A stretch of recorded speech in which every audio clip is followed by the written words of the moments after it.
5 on Finniston Farm by Enid Blyton. Phew, said Julian, mopping his wet forehead. What a day! Let's go and live at the equator. It would be cool compared to this. He stood leaning on his bicycle, out of breath after a long, steep ride up a hill. Dick grinned at him. You're out of training, Jew, he said. Let's sit down for a bit and look at the view. We're pretty high up. They leaned their bicycles against a nearby gate and sat down, their backs against the lower bars. Below them spread the Dorset countryside, shimmering in the heat of the day. A small breeze came wandering round, and Julian sighed in relief. I'd never have come on this biking trip if I'd guessed it was going to be as hot as this, he said. Good thing Anne didn't come. She'd have given up the first day. George wouldn't have minded, said Dick. She's game enough for anything. Good old Georgina, said Julian, shutting his eyes. I'll be glad to see the girls again. Fun to be on our own, of course, but things always seem to happen when the 4 of us are together. 5, you mean, said Dick, tipping his hat over his eyes. Don't forget old Timmy. What a dog. Never knew one that had such a wet lick as Tim. I say, won't it be fun to meet them all? Don't let's forget the time, Julian. Hey, wake up, ass! If we go to sleep now, we'll not be in time to meet the girls' bus. Julian was almost asleep. Dick looked at him and laughed. Then he looked at his watch and did a little calculating. The 5 were going to stay at a place called Finniston Farm, set on a hill above the little village of Finniston. It had all come about because George's mother had heard from an old school friend who had told her that she was taking paying guests at her farmhouse and had asked her to recommend visitors to her. George had promptly said she would like to go there with her cousins in the summer holidays. Hope it's a decent place, thought Dick. Anyway, we shall only be there for 2 weeks, and it will be fun to be together again. He looked at his watch. Time to go. He gave Julian a push. Hey, wake up! Another 10 minutes, muttered Julian, trying to turn over as if he were in bed. He rolled against the gate bars and fell onto the hard, dry earth below. He sat up in surprise. Gosh, I thought I was in bed, he said. My word, I could have gone on sleeping for hours. Well, it's time to go and meet that bus, said Dick. They rode down the hill, going cautiously round the sharp corners. Ah, there was the village at the bottom of the hill. It looked old and peaceful and half asleep. Thank goodness it sells ginger beer and ice cream, said Dick, seeing a small shop with a big sign in the window. Let's find the church and the bus stop, said Julian. I saw a spire as we rode down the hill, but it disappeared when we got near the bottom. There's the bus, said Dick, as he heard the noise of wheels rumbling along in the distance. Look, here it comes. We'll follow it. There's Anne in it, and George. Look, shouted Julian. The bus came to a stop by the old church, and out jumped Anne and George, each with a suitcase. And out leapt old Timmy too, his tongue hanging down, very glad to be out of the hot, jerky, smelly bus. The 2 boys rode up and jumped off their bikes, while Timmy leapt round them, barking madly. They thumped the girls on their backs and grinned at them. Just the same old couple, said Dick. You've got a spot on your chin, George, and why on earth have you tied your hair back into a ponytail, Anne? You're not very polite, Dick, said George. Here, take my suitcase. Haven't you any manners? Plenty, said Dick, and grabbed the case. I just can't get over Anne's new hairdo. I don't like it, Anne. Do you, Ju? Ponytail? A donkey tail would suit you better, Anne. It's all right. It's just because the back of my neck was so hot, said Anne, shaking her hair free in a hurry. She hated her brothers to find fault with her. Julian gave her arm a squeeze. Nice to see you both, he said. What about some ginger beer and ice cream? There's a shop over there that sells them. You haven't said a word to Timmy yet, said George, half offended. He's been trotting round you and licking your hands, and he's so dreadfully hot and thirsty. Shake paws, Tim, said Dick, and Timmy politely put up his right paw. He shook hands with Julian too, and then promptly went mad, careering about and almost knocking over a small boy on a bicycle. Come on, Tim, want an ice cream? Said Dick, laying his hand on the big dog's head. Woof, said Tim, and slapped his tail against Dick's legs. They all trooped into the ice cream shop. A small girl of about 10 came to serve them. "Mum's lying down," she said. "What can I get you? Ice creams, I suppose. That's what everyone wants today." "You supposed right," said Julian. "A large one each, please. 5 in all, and 4 bottles of ginger pop as well." "5 ice creams? Do you want one for that dog, then?" said the girl in surprise, looking at Timmy. "Woof," he said at once. "There you are," said Dick. He said yes. Soon the 5 were eating their ice creams, Timmy licking his from a saucer. Before he had had many licks, the ice cream slid from the saucer, and Timmy chased it all the way round the shop as it slid away from his vigorous licks. The little girl watched him, fascinated. "I must apologise for his manners," said Julian solemnly. "He hasn't been very well brought up." He opened his bottle of ginger beer. "Nice and cold," he said. "Here's a happy fortnight to us all." He drank half the glass at top speed and set it down with a great sigh. "I feel better now. What about you others? Do you feel like going to find the farm?" "Whose farm?" asked the little girl, coming out from behind the counter to pick up Timmy's saucer. Timmy gave her a large, wet and loving lick as she bent down. "Oh," she said, pushing him away. "He's licked all down my face." "Probably thought you were an ice cream," said Dick, giving her his hanky to wipe her cheek. "The farm we want is called Finniston Farm. Do you know it?" "Oh, yes," said the little girl. "You go down the village street, right to the end, and turn up the lane there, up to the right. The farmhouse is at the top of the lane. Are you staying with the Philpotts?" "Yes. Do you know them?" asked Julian, getting out some money to pay the bill. "I know the twins there," said the girl. "The 2 Harrys. At least, I don't know them well. Nobody does. They're just wrapped up in each other. They never make any friends. You look out for their old great-granddad. He's a one, he is. He once fought a mad bull and knocked it out. And his voice, you can hear it for miles. I was real scared of going near the farm when I was little. But Mrs. Philpott, she's nice. You'll like her. The twins are very good to her and to their dad, too. Work like farmhands all the holidays. You won't know t'other from which. They're so alike." "Why did you call them the 2 Harrys?" asked Anne curiously. "Oh, because they both—" began the child, and then broke off as a plump woman came bustling into the shop. "Janie, you go and see to the baby for me. I'll see to the shop now. Run along." Away went the small girl, scuttling through the door. "Little gas bag she is," said her mother. "Anything more you want?" "No, thanks," said Julian, getting up. "We must go. We're to stay at Finniston Farm." "Oh, so you're going there, are you?" said the plump woman. "I wonder how you'll get on with the Harrys. And keep out of Grandad's way. He's over 80, but he can still give a mighty good thumping to anyone who crosses him." The 5 went out into the hot sun again. Julian grinned round at the others. "Well, shall we go and find the nice Mrs. Philpott, the unfriendly Harrys, whoever they might be, and the fearsome great-grandad? Sounds interesting, doesn't it?" The 4 children, with Timmy trotting beside them, walked down the hot, dusty village street, until they came to the end, and then saw the lane turning off to the right, just as the little girl had told them. "Wait a minute," said Anne, stopping at a curious little shop at the end of the village street. "Look, here's a queer shop. It sells antiques. Look at those old horse brasses. I'd like to get 1 or 2 of those, and just see those lovely old prints." "Oh, no, not now, Anne," said Julian with a groan. "This awful craze of yours for second-hand shops has been going on too long." "Oh, I'm not going in now," said Anne hurriedly. "But it does look rather exciting. I'll come by myself sometime and prowl round." She glanced at the name on the shop front. "William Finniston. How funny to have the same name as the village. I wonder if he—" "Oh, come on," said George impatiently, and Timmy tugged at her skirt. Anne gave one backward glance at the fascinating little shop window and hurried after the others. They all went up the little winding lane, where red poppy heads jigged about in the breeze, and after a while they came in sight of the farmhouse. It was a big one, 3 stories high with whitewashed walls. The old wooden door stood wide open.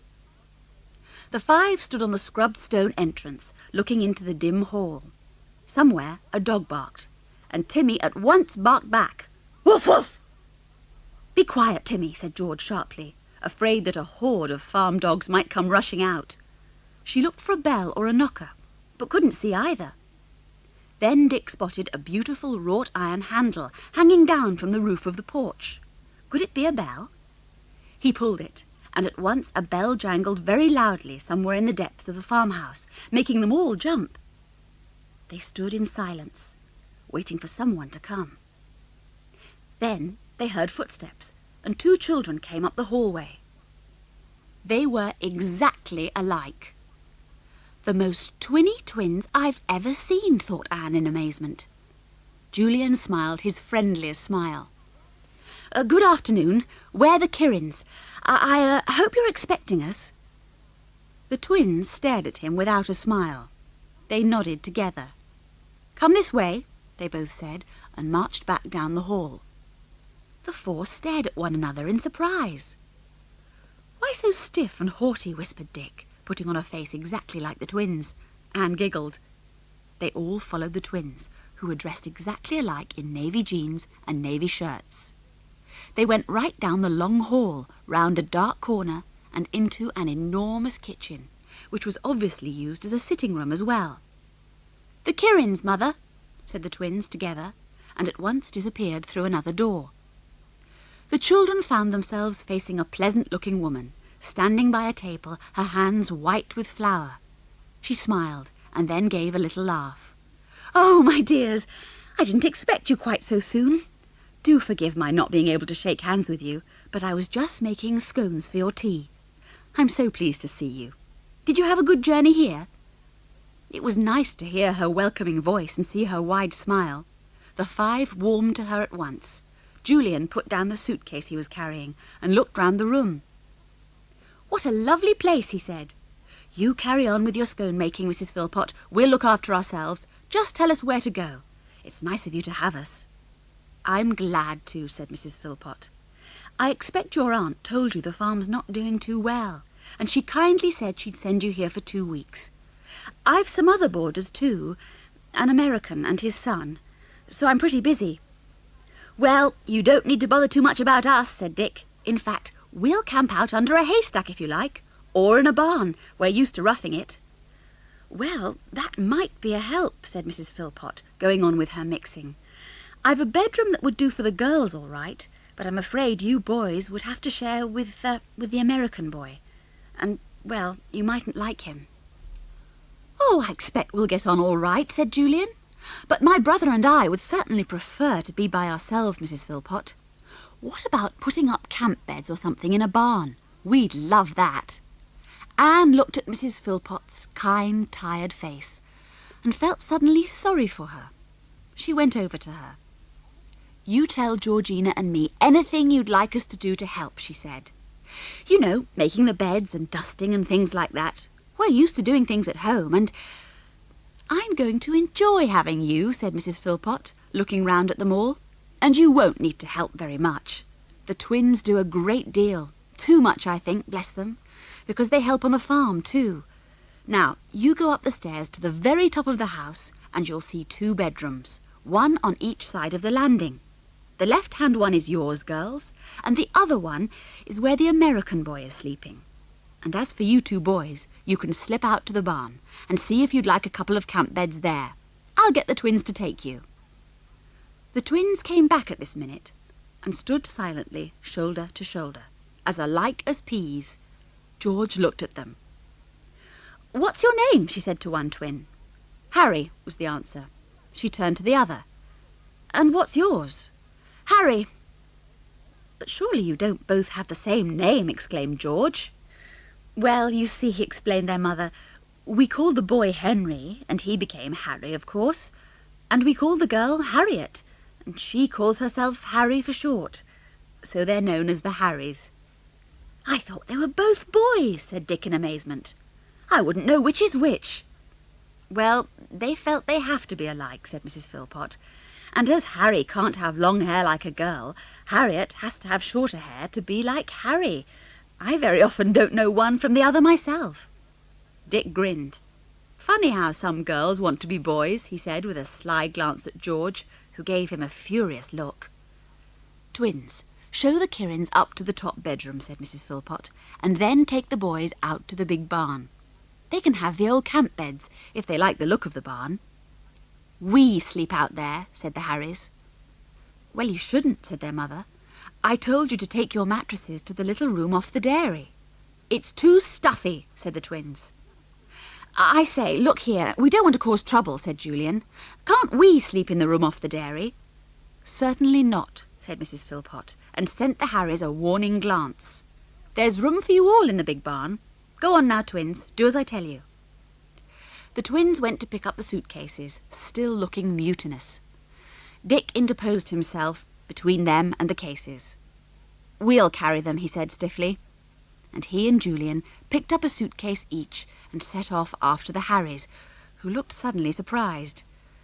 George followed with Timmy, more amused than cross.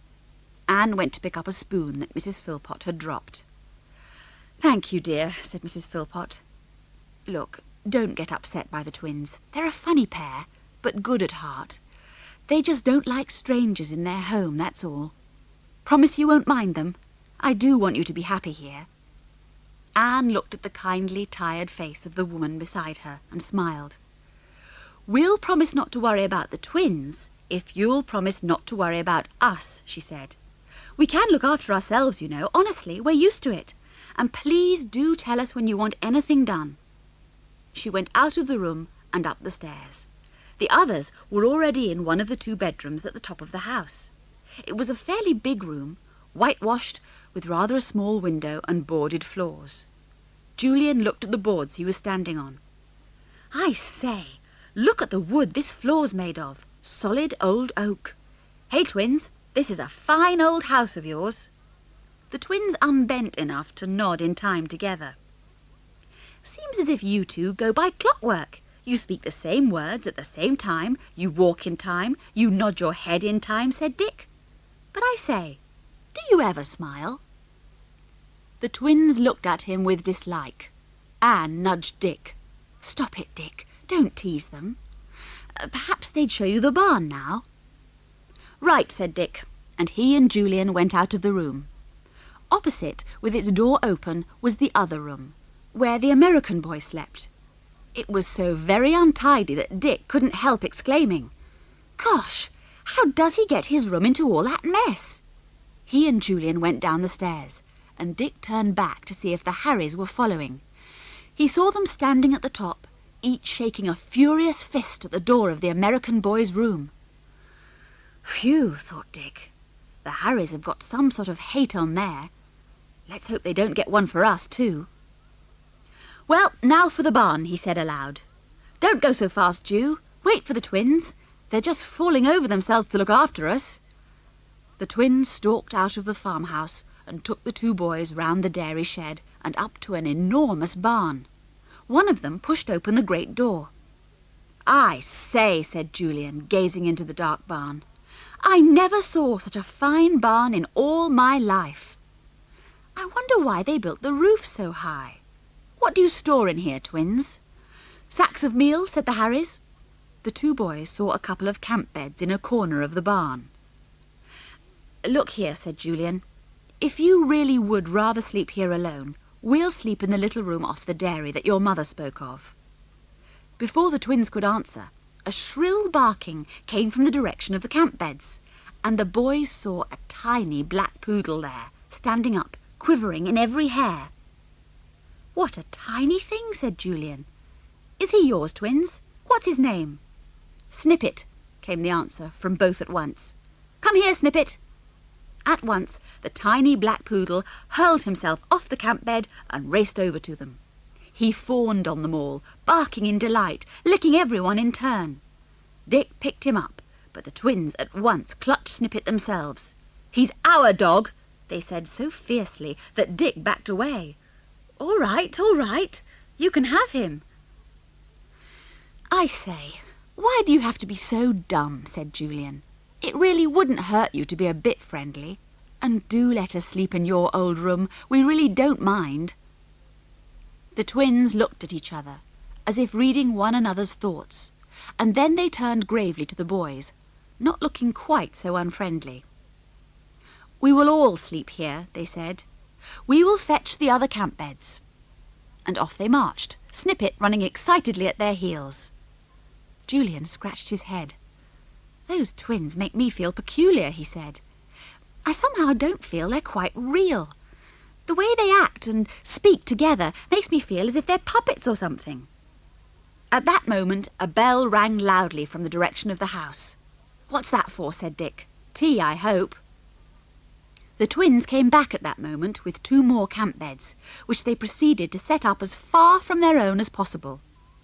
"Tea is ready," they said, standing up when the beds were finished and blankets and pillows set out on them.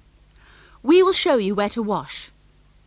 "Thanks," said Dick and Julian together, and then they grinned at one another. "Better be careful," said Julian, "or we'll catch their habit of speaking exactly at the same moment. I say, isn't that Poodle an amusing little fellow? Look at him stalking that jackdaw."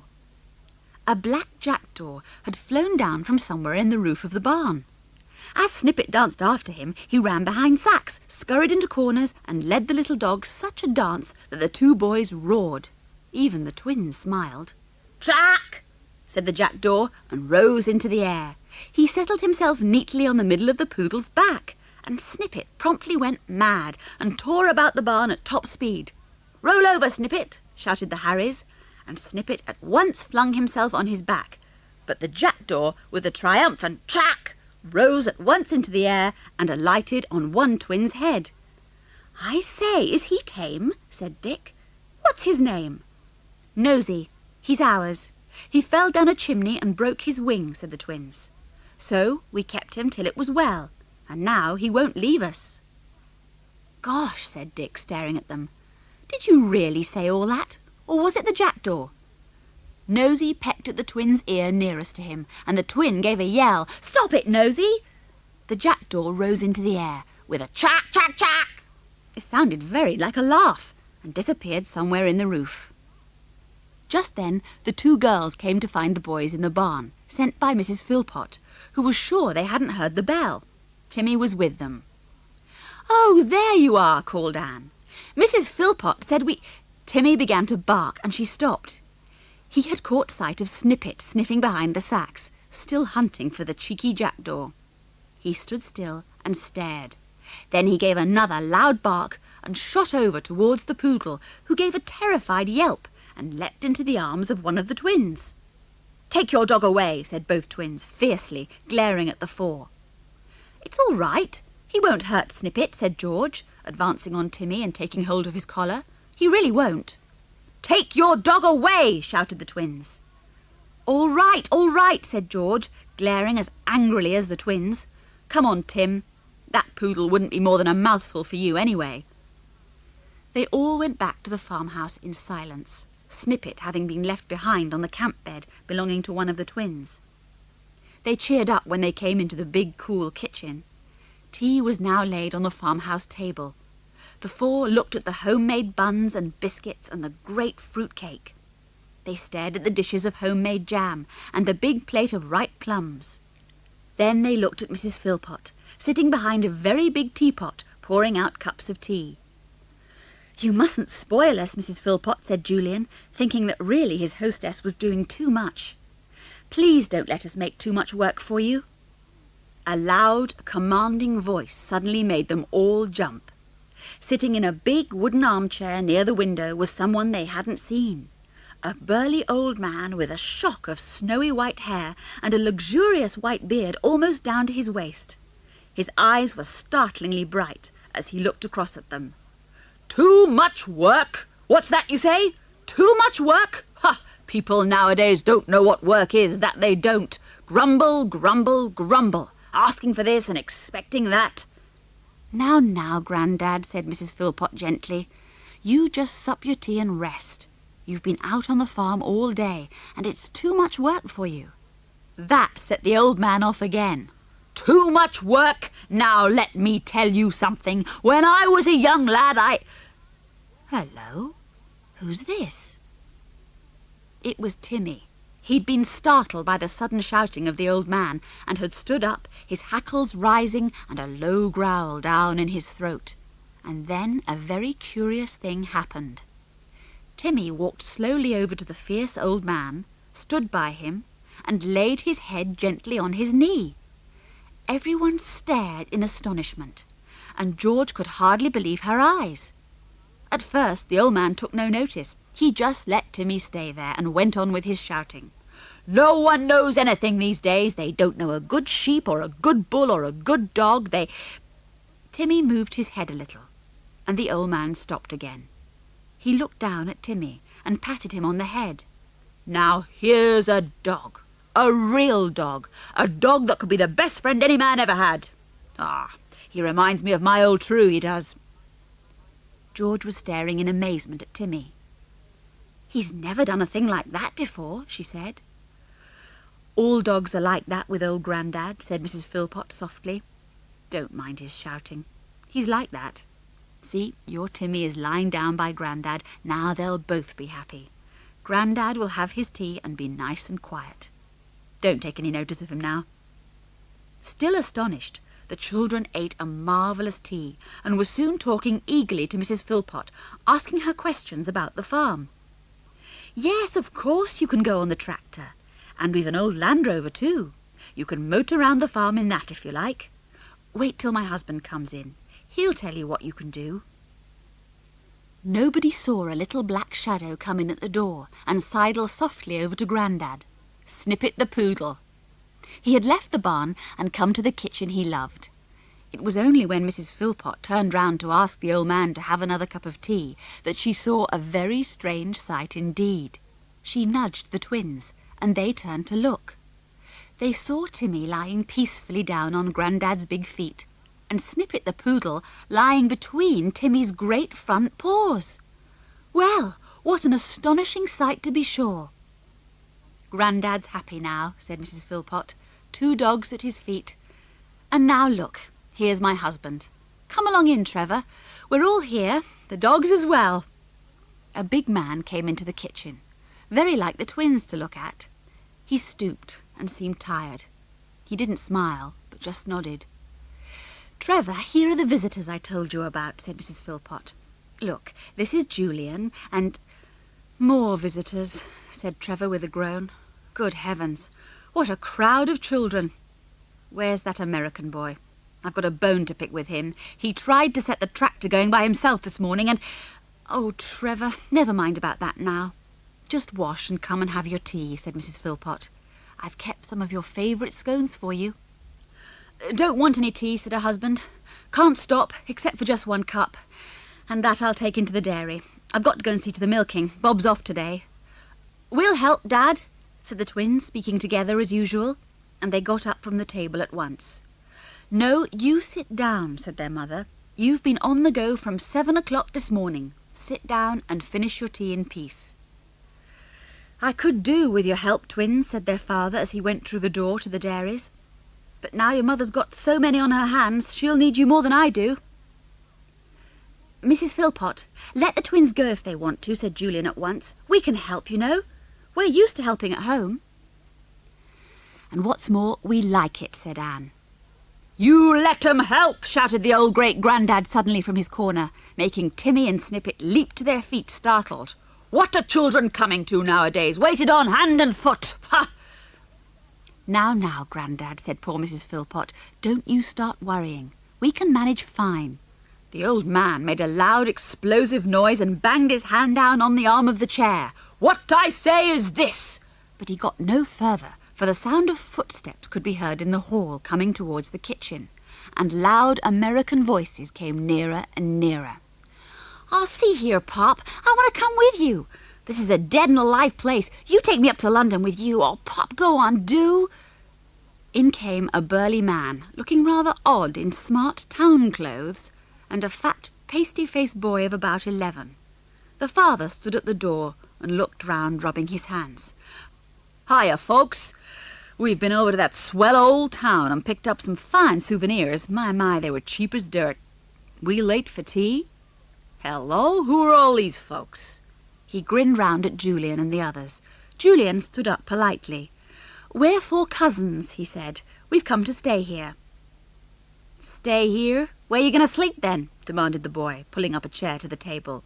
"This is a one-eyed place, ain't it, Pop? No wash basins, no—" "Shut up," said the twins together, and gave the boy such a glare that Anne stared in astonishment.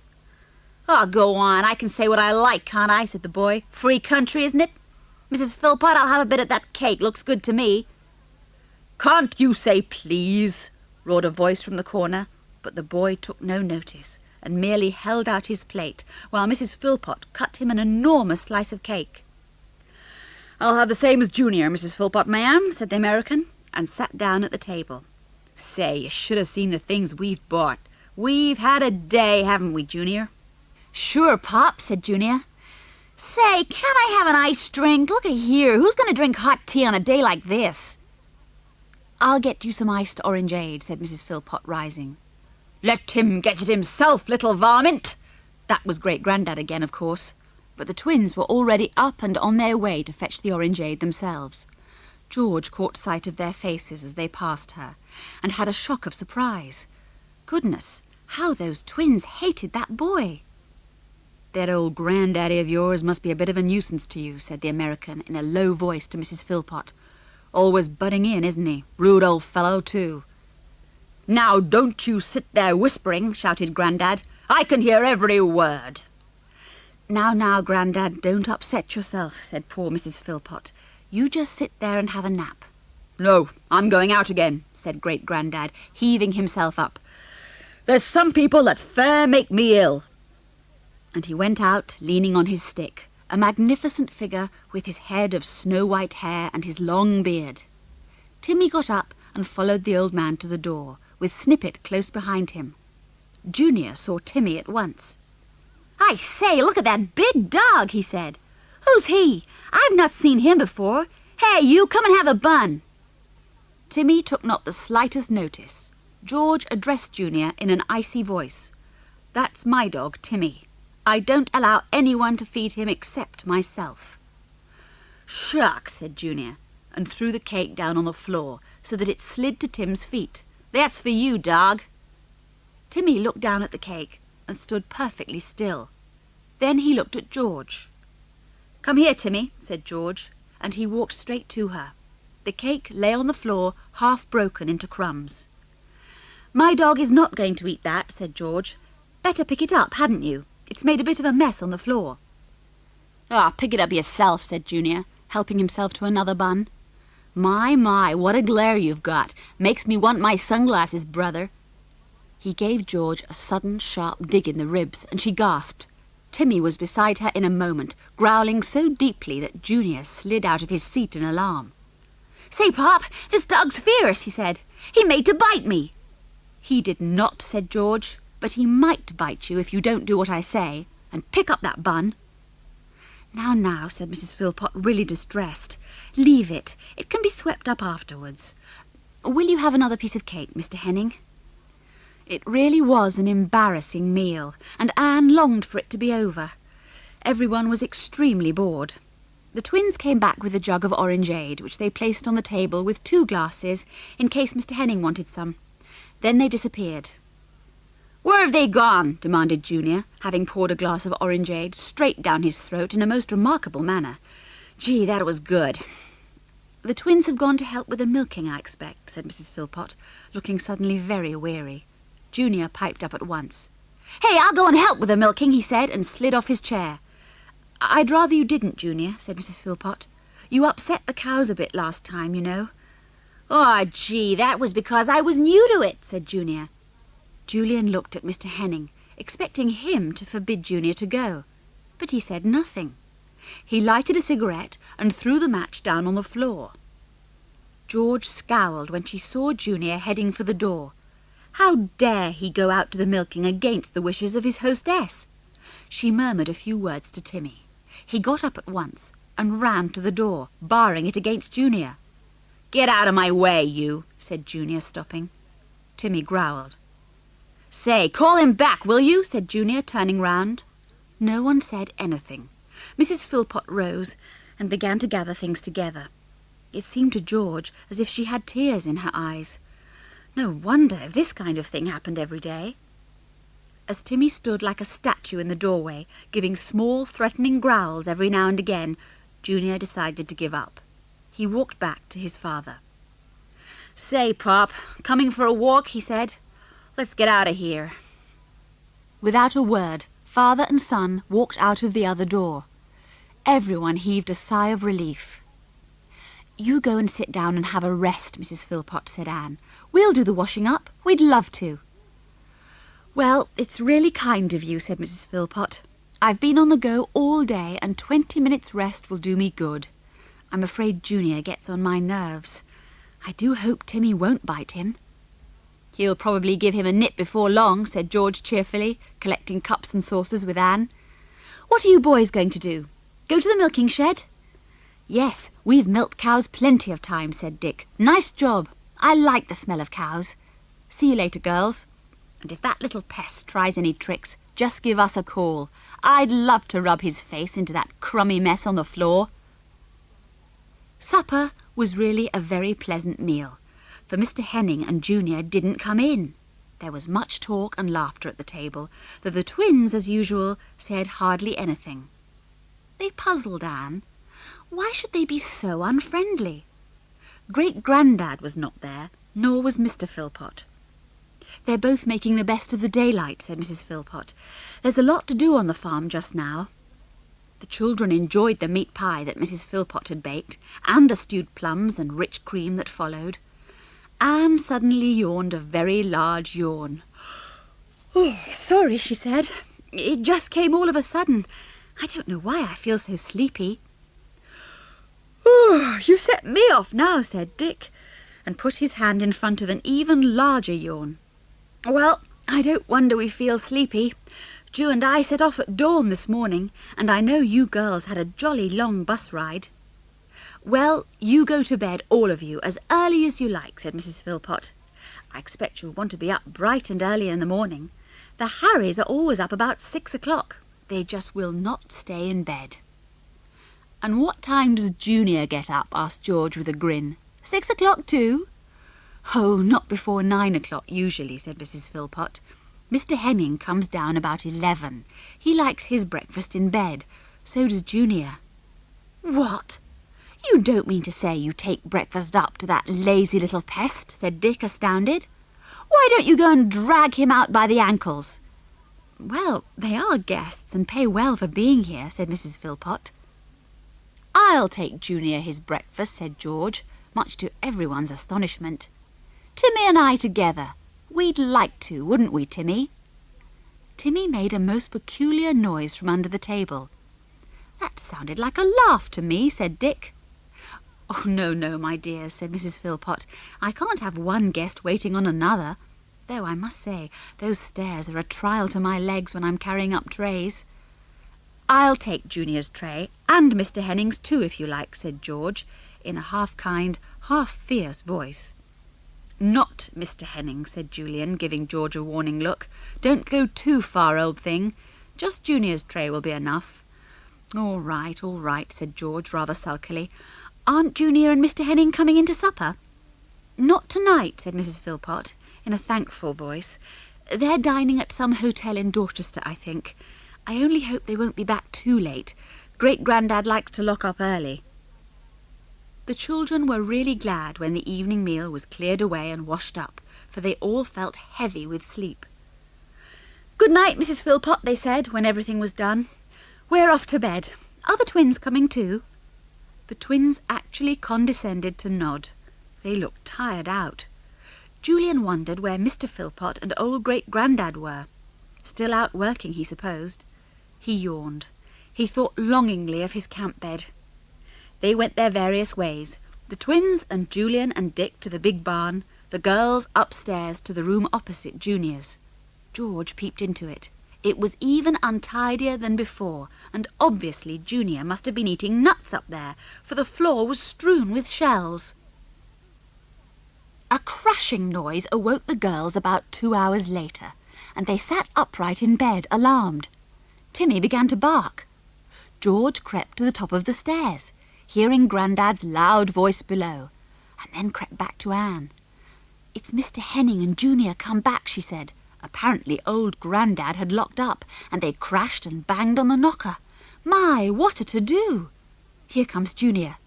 And indeed, here Junior did come, stamping up the stairs and singing loudly. "Little pest," said George. "Wait till I take him his breakfast tomorrow." It was fun to sleep in the barn. Dick tried to keep awake for a while and enjoy the barn smell, and the sight of the stars in the sky seen through the open door, where a cool little night breeze came wandering in. Julian fell asleep at once, and didn't even hear the crashing of the knocker at the front door of the farmhouse when the Hennings came in, or the loud voices. He awoke with a start at about 1 o'clock in the morning, and sat straight up in bed, his heart beating fast. What on earth was that noise he had heard? He heard it again and laughed. "What an ass I am! It's only an owl, or maybe more than one. And gosh, what was that high little scream? A mouse or a rat? Perhaps the owls are hunting in here." He fell asleep once more and didn't wake until the sun streamed into the barn, lighting up hundreds of tiny motes floating in the air. Julian looked at his watch. 7:30, and I meant to be up at 7. Dick, wake up! Dick was so sound asleep that he didn't wake even when Julian shook him. He merely rolled over and settled down again. Julian glanced across the barn and saw that the twins' camp beds were empty. "Dick, will you wake up?" he said loudly. "It might be 10 o'clock for all you care." Dick heard the two shouted words and sat up at once, looking aghast. 10 o'clock? Oh, no! Gosh, I must have slept all round the clock. Oh, I say, I didn't mean to be late for breakfast. Calm down, grinned Julian, brushing his hair. "I only said it might be 10 o'clock for all you care. Actually, it's just gone 7:30. "Oh, thank goodness for that," said Dick, lying back in bed. "The twins have gone already," said Julian. "I wonder if the girls are up. Oh, my goodness, what's that?"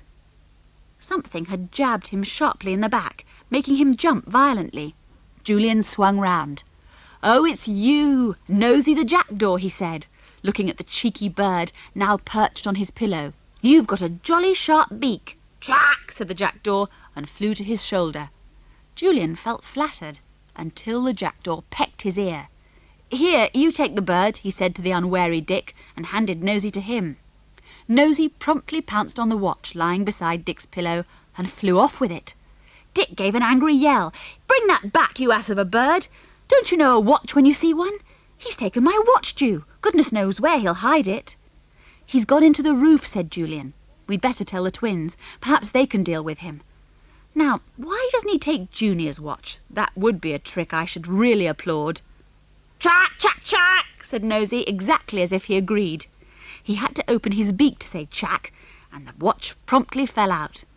It bounced onto a sack far below, and the bird swooped down to get it. Dick also swooped, and as the watch had now slipped between two sacks, he managed to get it before the jackdaw. They went out of the barn and round to the farmhouse. Breakfast was on the table, but already quite a number of people seemed to have had it. "The girls haven't had theirs," said Dick, looking at the places set in front of the chairs where George and Anne had sat the night before. "But the twins have. It looks as if everyone has, except us four, apparently. Ah, here's Mrs. Philpot. Sorry we're late. We overslept, I'm afraid." "That's all right," said Mrs. Philpot, smiling. "I don't expect my visitors to be up early. Anyone can sleep late on a holiday." She held a tray in her hands and set it down on the table. "That's for Mr. Henning. He'll ring when he wants his breakfast. That's Junior's tray over there. I'll make the coffee when they ring," she said, and went out again. There was cold ham for breakfast, boiled eggs and fruit. The two boys tucked in and looked round reprovingly when the two girls came in with Timmy behind them, still sleepy-eyed. "Overslept, I suppose," said Dick, pretending to be shocked. "Sit down. I'll pour you some coffee." "Where's Junior? Not down yet, I hope," said George anxiously. "I've not forgotten about taking up his breakfast."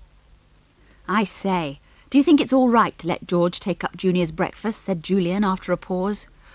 "George, don't throw the tray at him or anything, will you?" "I might," said George. "Well, don't go too far in teasing Junior," said Julian warningly. You don't want to make the Henning family walk out and leave Mrs. Philpot high and dry." All right," said George. "Don't nag." The two girls tucked into their breakfast, and just as they were finishing, a bell rang very loudly in the kitchen, jangling just above their heads. They jumped violently. Mrs. Philpot came into the room at once. "That's Mr. Henning's bell," she said. "I must make his coffee." "I'll take up his tray," said Anne. "George is going to take up Junior's." Just then another bell rang. It jangled to and fro for a very long time. "That's Junior's bell," said Mrs. Philpot. "He always seems to think I'm quite deaf." "Bad-mannered little beast," said Dick, and was pleased to find that Mrs. Philpot didn't disagree. Anne waited till Mr. Henning's tray was ready, and then firmly put her hands to the sides. "I'm going to take it to Mr. Henning," she said in a most determined voice, and Mrs. Philpot smiled gratefully and let her lift it. "Bedroom on the left of the stairs, first floor," she said, "and he likes his curtains pulled too when his breakfast is brought."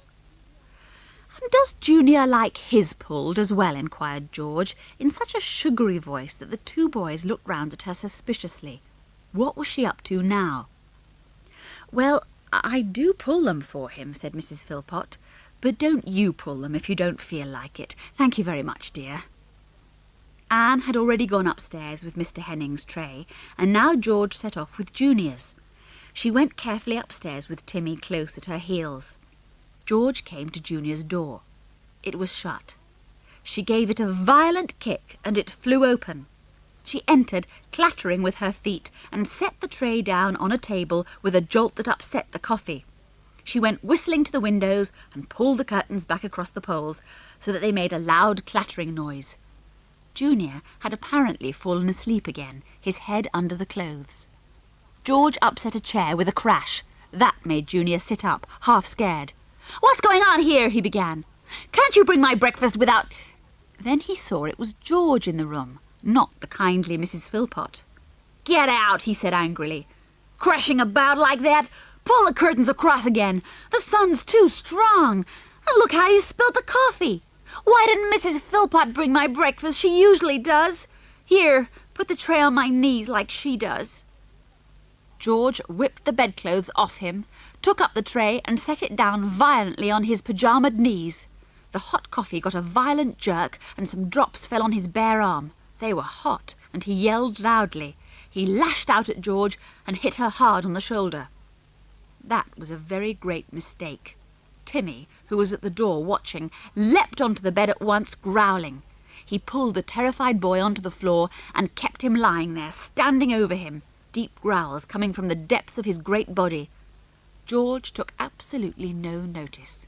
She went round the room, humming a little tune, putting this and that straight, tidying the dressing table, not seeming to notice what Timmy was doing. "George, take this dog off me," begged Junior. "He'll kill me. George, I'll tell my pop of you. I'm sorry I hit you. Oh, do take this dog off of me, please do." He began to weep, and George looked scornfully down at him. "You nasty, spoiled little pest," she said. "I've a good mind to leave you here all morning with Timmy on guard. But this time I'll be generous to you. Come here, Tim. Leave that funny little worm there on the floor." Junior was still weeping. He crept into bed and wrapped the blankets round him. I don't want any breakfast," he wept. "I'll tell Pop about you. He'll lamb you all right." "Yes, you tell him," said George, tucking him in so tightly that he couldn't move. "You tell him, and I'll whisper into Timmy's ear that you've told tales of me, and honestly, I simply don't know what he'll do." "You're the most horrible boy I've ever met," said Junior, knowing when he was beaten. George grinned. "So, he thought she was a boy, did he? Good."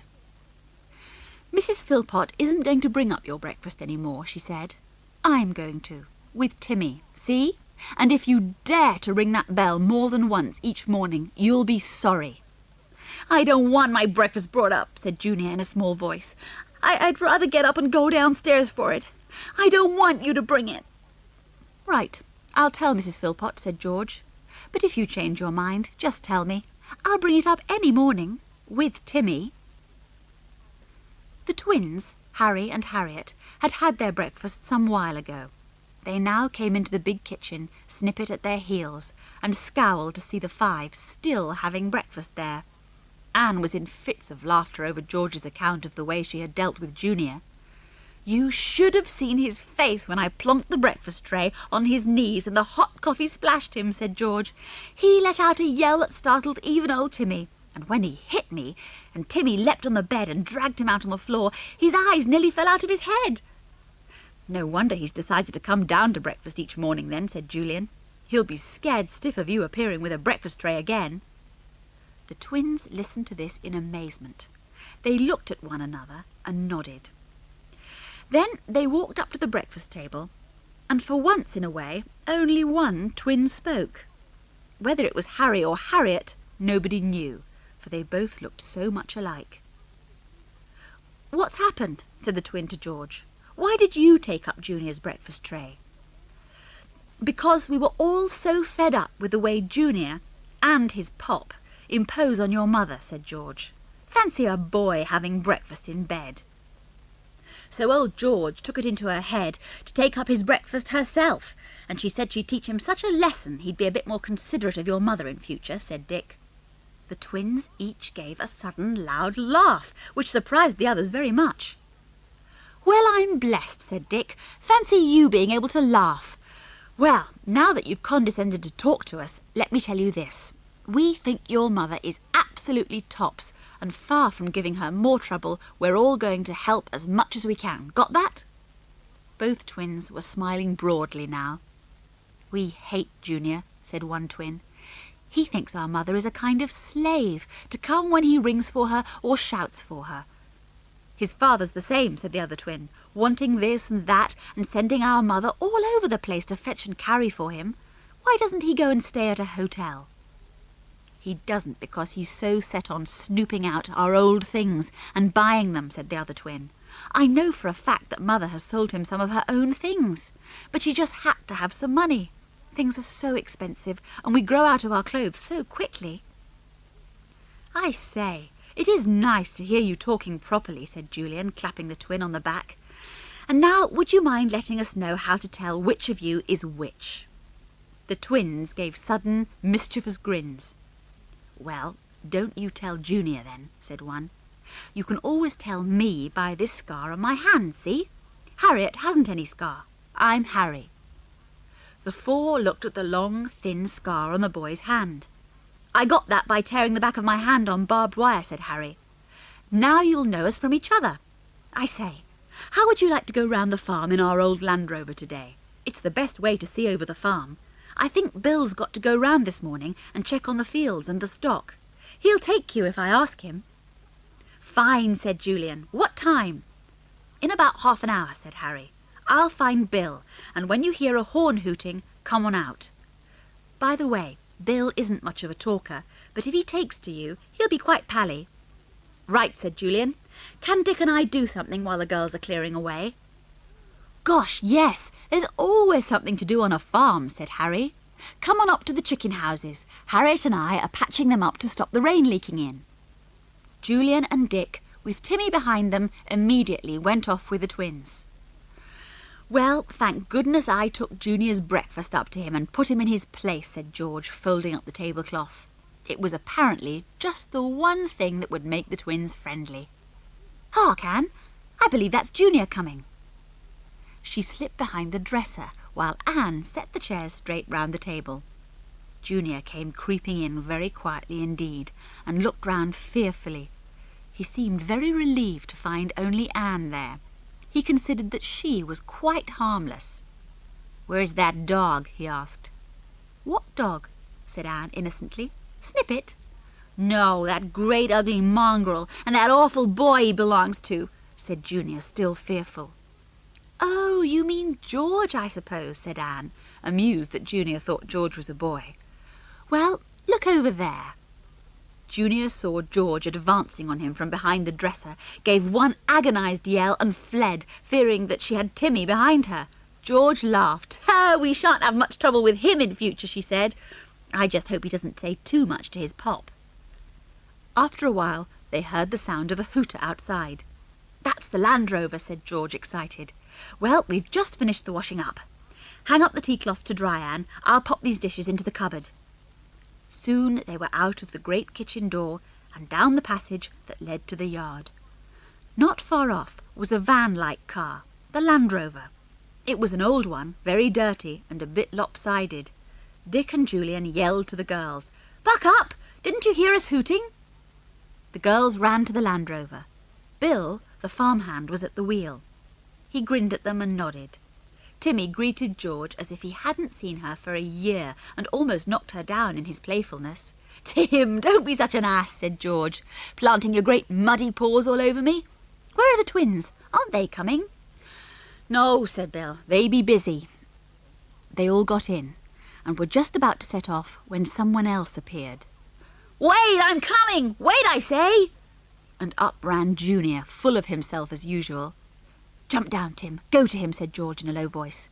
And very willingly indeed, Timmy leapt down and ran full tilt towards the unsuspecting Junior. He gave one loud yell, turned and fled for his life. "Well, that's got rid of him," said Dick with much satisfaction. "Look at Timmy. He's laughing all over his hairy old face. You love a joke, don't you, Tim?" It did indeed look as if Tim was laughing, for he had his mouth wide open, showing all his teeth, and his tongue was hanging out happily. He leapt back into the car. "Sensible dog, that," said Bill, and then relapsed into his usual silence as he started up the Land Rover with a really shattering noise. It moved off towards the fields. "Now you'll see the farmland," said Bill, as they came to the top of the hill. "Look yonder. Could be the finest farm in the country if Mr. Philpot had the money." The five thoroughly enjoyed their ride over the big farm. It spread out in all directions over undulating hills, and the van swung up and down and continually lurched round corners. It stopped every now and again so that the children might see the magnificent views. Bill told them the names of the great fields as they passed them. "That's Oak Tree Field. That's Angman's Copse over there. That's Tinker's Wood Field. That's Faraway Field, the farthest from the farmhouse." Name after name came from his lips, and it seemed as if the sight of the fields he knew and loved suddenly set his tongue going. He told them about the stock too. "Them's the new cows over there. Give good milk, they do. Helps a farmer no end to get money every week for milk, you know. And them's the bulls down in that field. Fine creatures too. Cost a mint of money. But Mr. Philpot, he believes in good animals. He'd rather go without a new car than buy poor stock. Them's the sheep right away over there, see, dotted about on those slopes. Can't take you to see 'em today, though. You like Shepherd. He's been here so long and is so old he knows every inch of the farm." He relapsed into silence after this unusual spate of talk, and turned down a path that took the children back towards the farmhouse, using a different route to show them even more fields. There were glorious fields of corn, golden in the sun, waving in the breeze with a wonderful rustling noise. "I could sit here for hours and look at that and listen," said Anne. "Then don't you marry a farmer if so be you wants to do that, for a farmer's wife has no time to sit," said Bill dryly, and was silent again. In spite of the jolting and bumping, the five immensely enjoyed their ride around the farm. "Now we really know what it's like," said Julian, as the Land Rover came to a very sudden stop near the farmhouse, throwing them all on top of one another. "My word, no wonder old great-granddad and Mr. and Mrs. Philpot love the place. It's grand. Thanks awfully, Bill. We've enjoyed it tremendously. Wish my people had a farm like this." "Farm like this? Aye, it's taken centuries to grow," said Bill. "All them names I told you, they'm centuries old too. Nobody knows now who was hanged down in Angman's Copse, or what Tinkers came to Tinker's Wood, but they'm not forgot as long as they feels are there." Anne stared at Bill in wonder. Why, that was almost poetry, she thought. He turned and saw her gazing at him. He nodded at her. "You understand all right, miss, don't you?" he said. "There's some that don't know. That Mr. Henning, he raves about it all, but he don't understand a thing. As for that boy of his—" And to Anne's surprise, he turned and spat into the ditch. "That's what I thinks of him." "Oh, it's just the way he's been brought up, I expect," said Anne. I've met heaps of fine American children, and—" "Well, that one wants a hiding," said Bill grimly. "And if it wasn't that Mrs. Philpot begged me to keep my hands off him, he'd be black and blue, that boy. And so I tell you. Trying to ride on them scary calves and chasing the hens till they're scared off egg-laying, and stoning the ducks, poor critters, and slitting sacks of seed just for the fun of seeing it dribble out and waste. Ooh, wouldn't I like to shake him till his bones rattled?" The four listened in silence, horrified. Junior was much worse than they had thought then. George felt very pleased that she had taught him a lesson that morning. "Don't you worry any more about Junior," said Julian grimly. "We'll keep him in order while we're here." They said goodbye and walked back to the farmhouse, stiff and sore from the bumpy, bone-shaking ride. "I like Bill," said Anne. "He's so solid and real. He belongs to the land, just as the land belongs to him. They're one." "Ah, Anne has discovered what farming really means," said Dick. "I say, I'm most awfully hungry, but I really don't like to go and ask for anything at the farmhouse.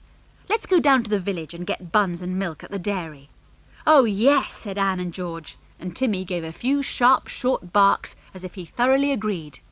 They set off down the lane that led to the village and soon came to the little ice cream shop, half baker's, half dairy. Janey, the small, talkative girl, was there again. She smiled at them in delight. "You're here again," she said in pleasure. "Mum's made some macaroons this morning. See, all gooey and fresh." "Now, how did you guess that we're all very partial to macaroons?" said Dick, sitting down at one of the two little tables there. "We'll have a plateful, please." "What? A whole plateful?" exclaimed Janey. "But there's about 20 on a plate." "Just about right," said Dick. "Oh, and an ice cream each, please, large, and don't forget our dog, will you?" "Oh, no, I won't," said Janey. Soon they had a plateful of delicious macaroons in front of them, and they were indeed nice and very gooey inside, as Janey had so rightly said. George gave Timmy one, but it was really wasted on him because he gave one crunch and then swallowed it. He also chased his ice cream all over the floor again, much to Janey's delight. "How do you like it at Mrs. Philpot's?" she asked. "Kind, isn't she?" "Very," said everyone together. "We love being at the farm," said Anne. "We've been all over it this morning in the Land Rover." "Did Bill take you?" asked Janey. "He's my uncle, but he don't usually say much to strangers." "Well, he said plenty to us," said Julian. "He was most interesting.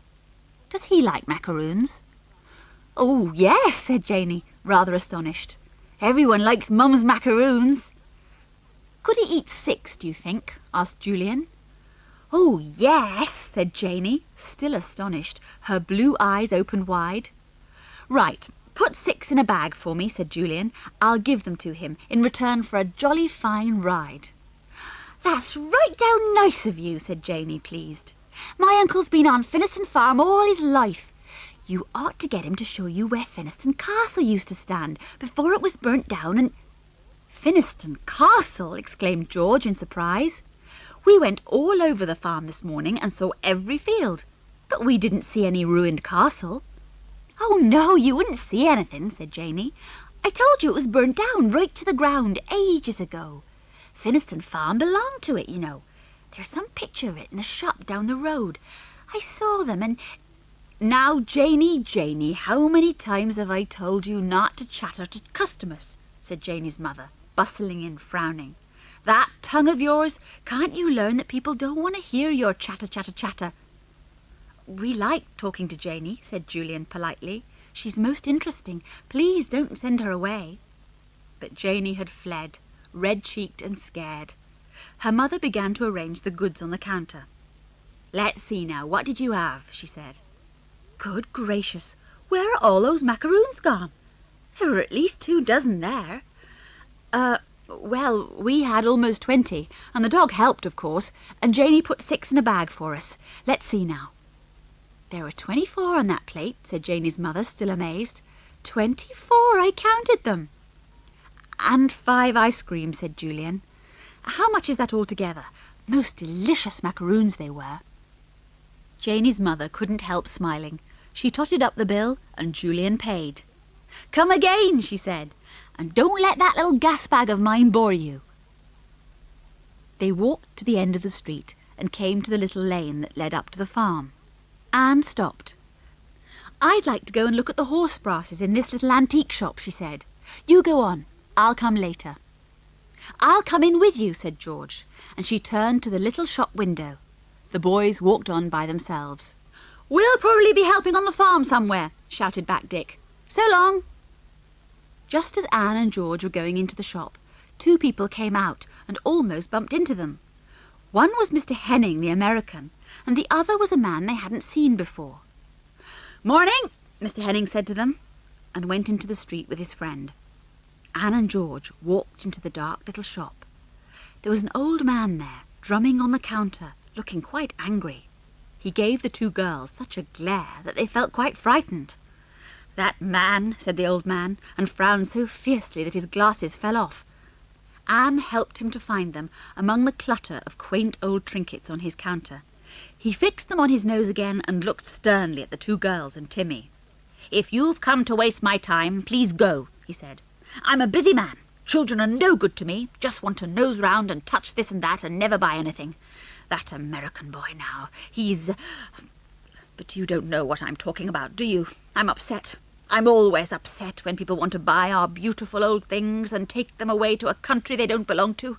Now..." "It's all right, Mr. Finniston," said Anne in her gentle voice. "You are Mr. Finniston, aren't you? I just wanted to look at those lovely old horse brasses, please. I won't bother you for long.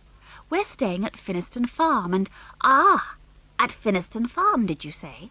said the old man, his face brightening. "Then you've met my great friend, dear old Jonathan Philpot, my very great friend." "Is that Mr. Philpot, the twins' father?" asked George. No, no, no. It's old great-granddad. We went to school together," said the old man, excited. "Ah, I could tell you some tales of the Finnistons and the castle they once owned. Yes, yes. I'm a descendant of the owners of that castle, you know, the one that was burnt down. Oh, the tales I could tell you." And it was just at that moment that the adventure began. The Finniston Farm adventure that the five were never to forget. Anne and George looked at the quaint old man, fascinated, as he talked to them.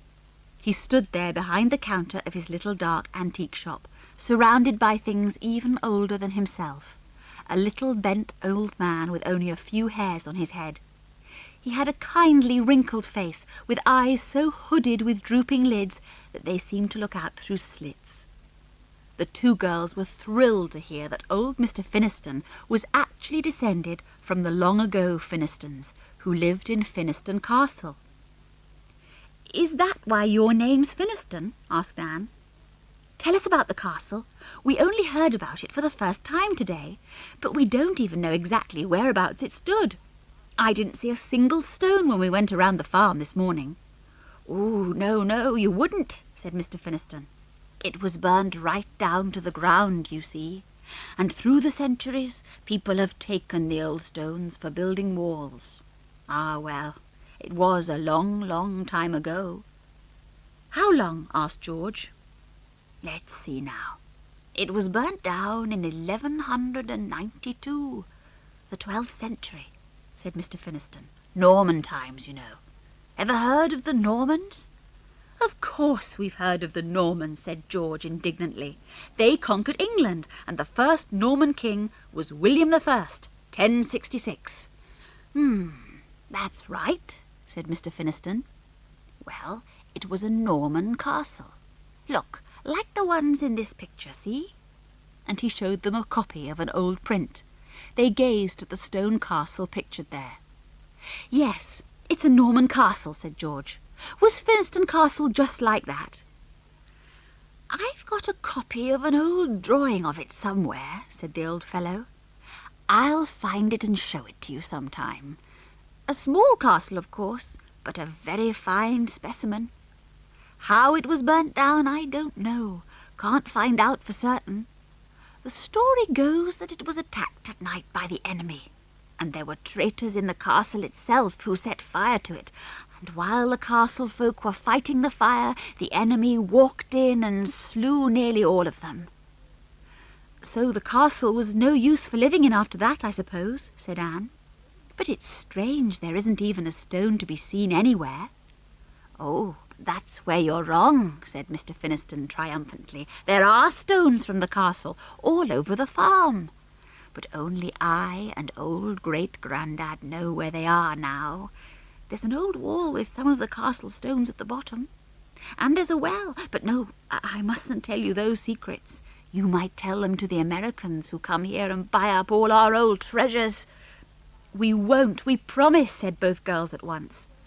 Well, maybe great-grandad will show you one or two of the old castle stones, said Mr. Finniston. But I doubt it. I doubt it. I'll tell you one thing you can see at the farmhouse, though. Everybody knows about it, so it's no secret. Have you seen the old kitchen door that leads out into the yard? Yes, that oak door, studded with iron knobs, do you mean? Said Anne at once. They're quite fashionable now as front doors in ordinary houses, you know. Surely that farmhouse door isn't a real old one? Mr. Finniston put his head into his hands and groaned as if he were in pain. Fashionable! Fashionable! What will they do next? Surely you can't mix up that fine old door with the trashy copies you see in modern houses. What's the world coming to? Couldn't you feel that that door was real? Was as old as the centuries and once hung on great hinges in a castle? Don't you know when things are grand with the weight of years? Well, said Anne, rather out of her depth, I did notice the door, but you see it's very dark just there, and we really can't see it very clearly. Ah, well, most people go about with their eyes shut half the time, said Mr. Finniston. You have a look at that door. Feel it. Look at the great knocker on it. Think of the old Norman folk who hammered on the door with it all those ages ago. George sighed. This kind of thing didn't interest her as much as it interested Anne. A thought suddenly struck her. But, Mr. Finniston, if the castle was built of stone, how was it burnt to the ground? What happened, she said. I can't find out, said Mr. Finniston sadly. I've been into every old library in the county and looked up every old book of that period, and I've delved into the old records in Finniston Church. As far as I can make out, the castle was stormed by enemies, and, as I said, a traitor inside set fire to it at the same time. The floors fell in, and the castle was left blazing from top to bottom. The great walls fell inwards and covered the base, and the Finniston family fled. Lord Finniston was killed, but his lady took the children and hid them. It said she hid them in the old chapel, near the barns of the farm. Maybe she took them down a secret underground passage, leading from the dungeons to the old chapel itself. An old chapel? Is it still there? Asked Anne. Or was it burnt too? No, it wasn't burnt. It's still standing, said Mr. Finniston. Old great-grandad will show you. He shook his head sorrowfully. It's a storehouse for grain now. Sad, sad. But mind you, it's still full of prayer. The girls stared at him, wondering what he meant. They began to think he must be a little mad. He stood with his head bent, saying nothing for a while. Then he looked up. Well, that's the story, my dears. And it's not only a story. It's history. It happened over 700 years ago. And I'll tell you something else. What? Asked the two girls. That castle had cellars and dungeons, said the old man. The fire only burnt down to the ground floor, which was made of earth flattened down, not wood, so it wouldn't burn. The cellars and dungeons can't have been destroyed. Are they still there, undamaged? That's what's been in my mind all these long years. What was down in those cellars, and is it still there? He spoke in such a hollow voice that the girls felt quite scared. George recovered herself first. But why were the dungeons never uncovered? She asked. Well, when the castle fell and the walls collapsed, any underground entrances must have been completely covered with enormously heavy stones, said Mr. Finniston, peering at them earnestly. The peasants and farm hands living around couldn't possibly move them, and maybe they were too scared to anyhow. They probably lay there for years, till the wind and weather broke them up, and then they were taken to build walls and line wells. But by that time, everyone had forgotten about dungeons. Might have been centuries later, you see.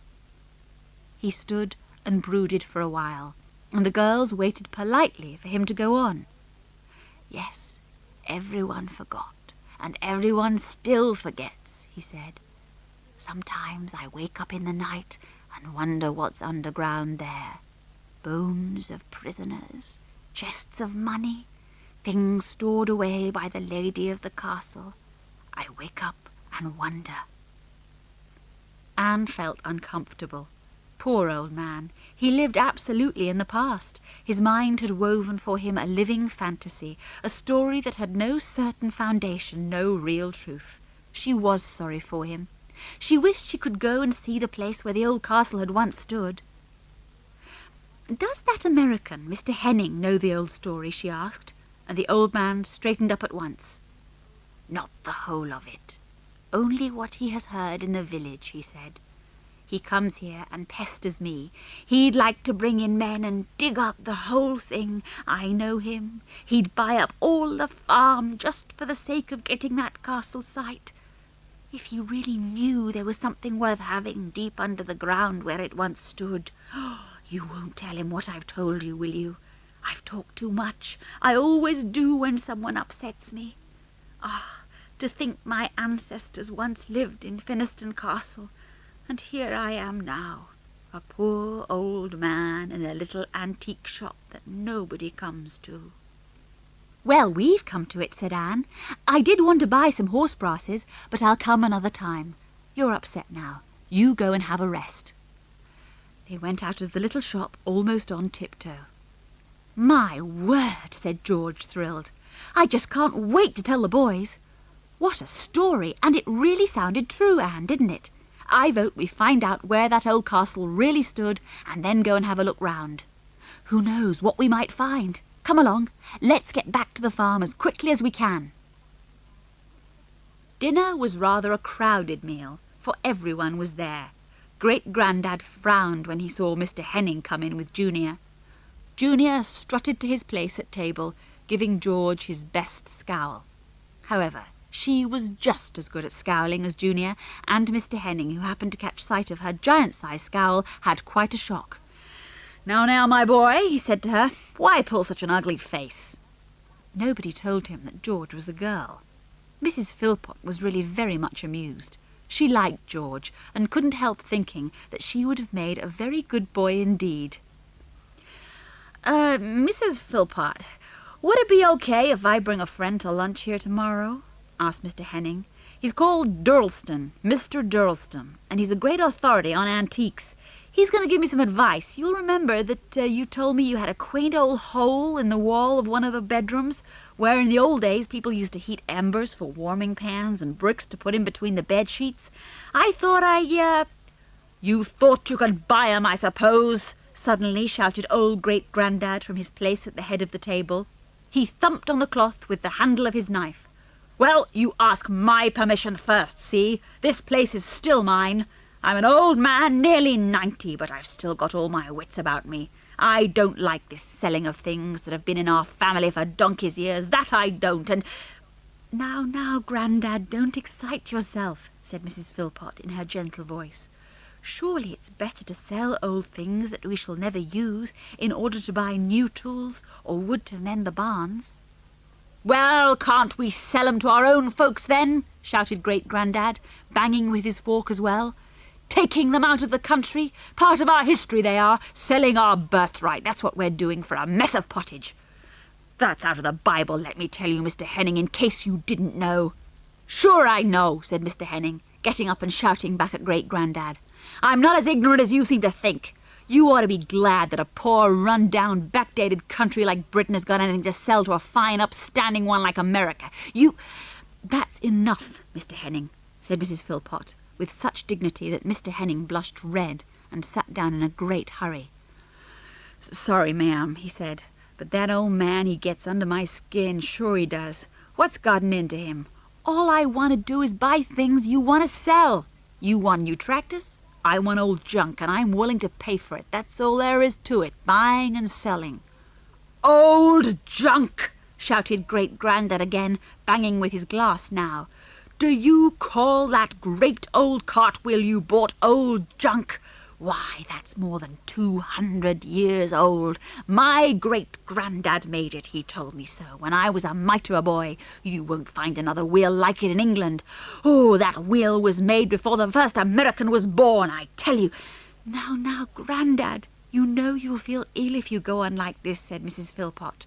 And she got up and went to the old man, who was shaking with fury. You belong to the old times. You don't like the new times, and I don't blame you. But things change, you know. Calm yourself, and come with me and have a lie down. Surprisingly, the old fellow allowed Mrs. Philpot to lead him out of the room.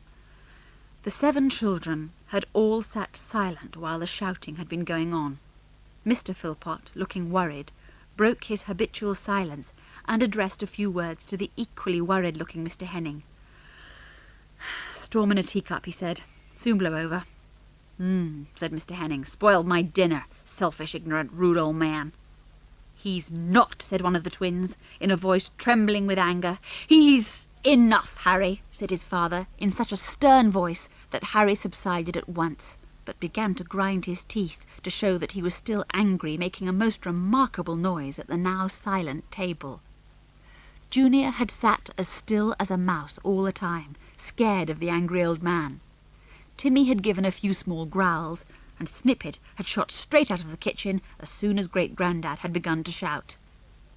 Mrs. Philpot came back and sat down, looking sad and tired.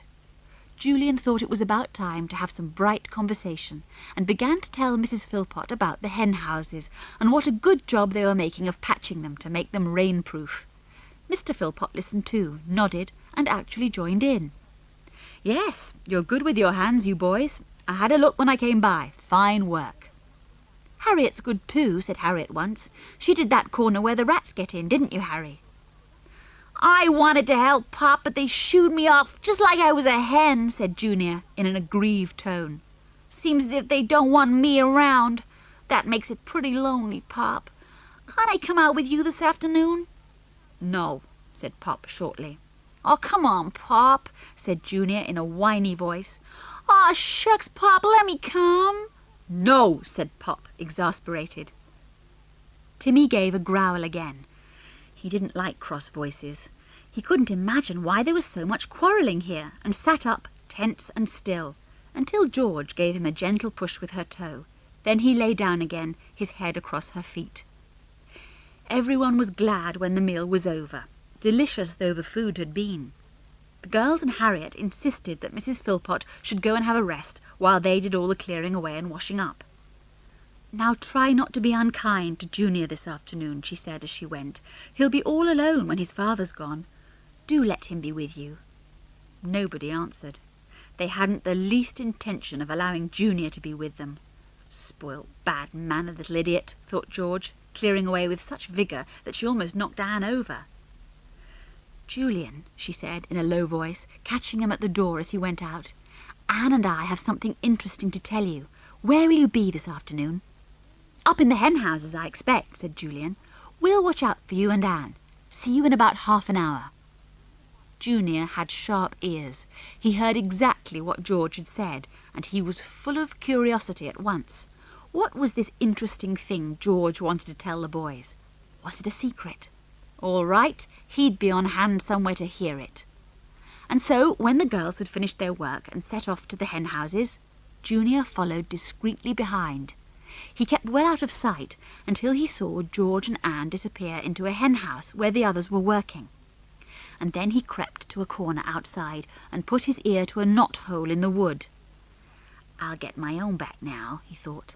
I'll make them smart for leaving me out of things. Just see if I don't." The boys were busy hammering and sawing, and the girl sat and waited till the noise died down. Snippet was there, leaping about ridiculously with little bits of wood in his mouth, and Nosy the jackdaw had suddenly taken a fancy to the shavings that now covered the floor, and ran about chacking and picking them up. Outside, the hens clucked and squawked, and not far off the ducks quacked loudly. "Those are the kind of noises I like to hear," said Anne, settling herself on a sack in a corner. She raised her voice and shouted above the hammering to Dick. "Want any help, Dick?" "No, thanks," said Dick. "We'll just finish this job and then sit down and have a rest and listen to what you have to say. You sit and watch our wonderful carpentering. Honestly, I'd make pounds a week if I took it up." At last the boys had finished the job they were on and sat down, rubbing their hands over their wet foreheads. "Well, now you can tell us your news," said Dick. George and Anne began to tell the 4 listening children what old Mr. Finniston had told them that morning. "It's about Finniston Castle," said Anne. "The old castle that gave the village its name, and the farm as well. The old fellow who told us about it is called Finniston too, and will you believe it, he's a descendant of the Finnistons who lived in the castle centuries ago.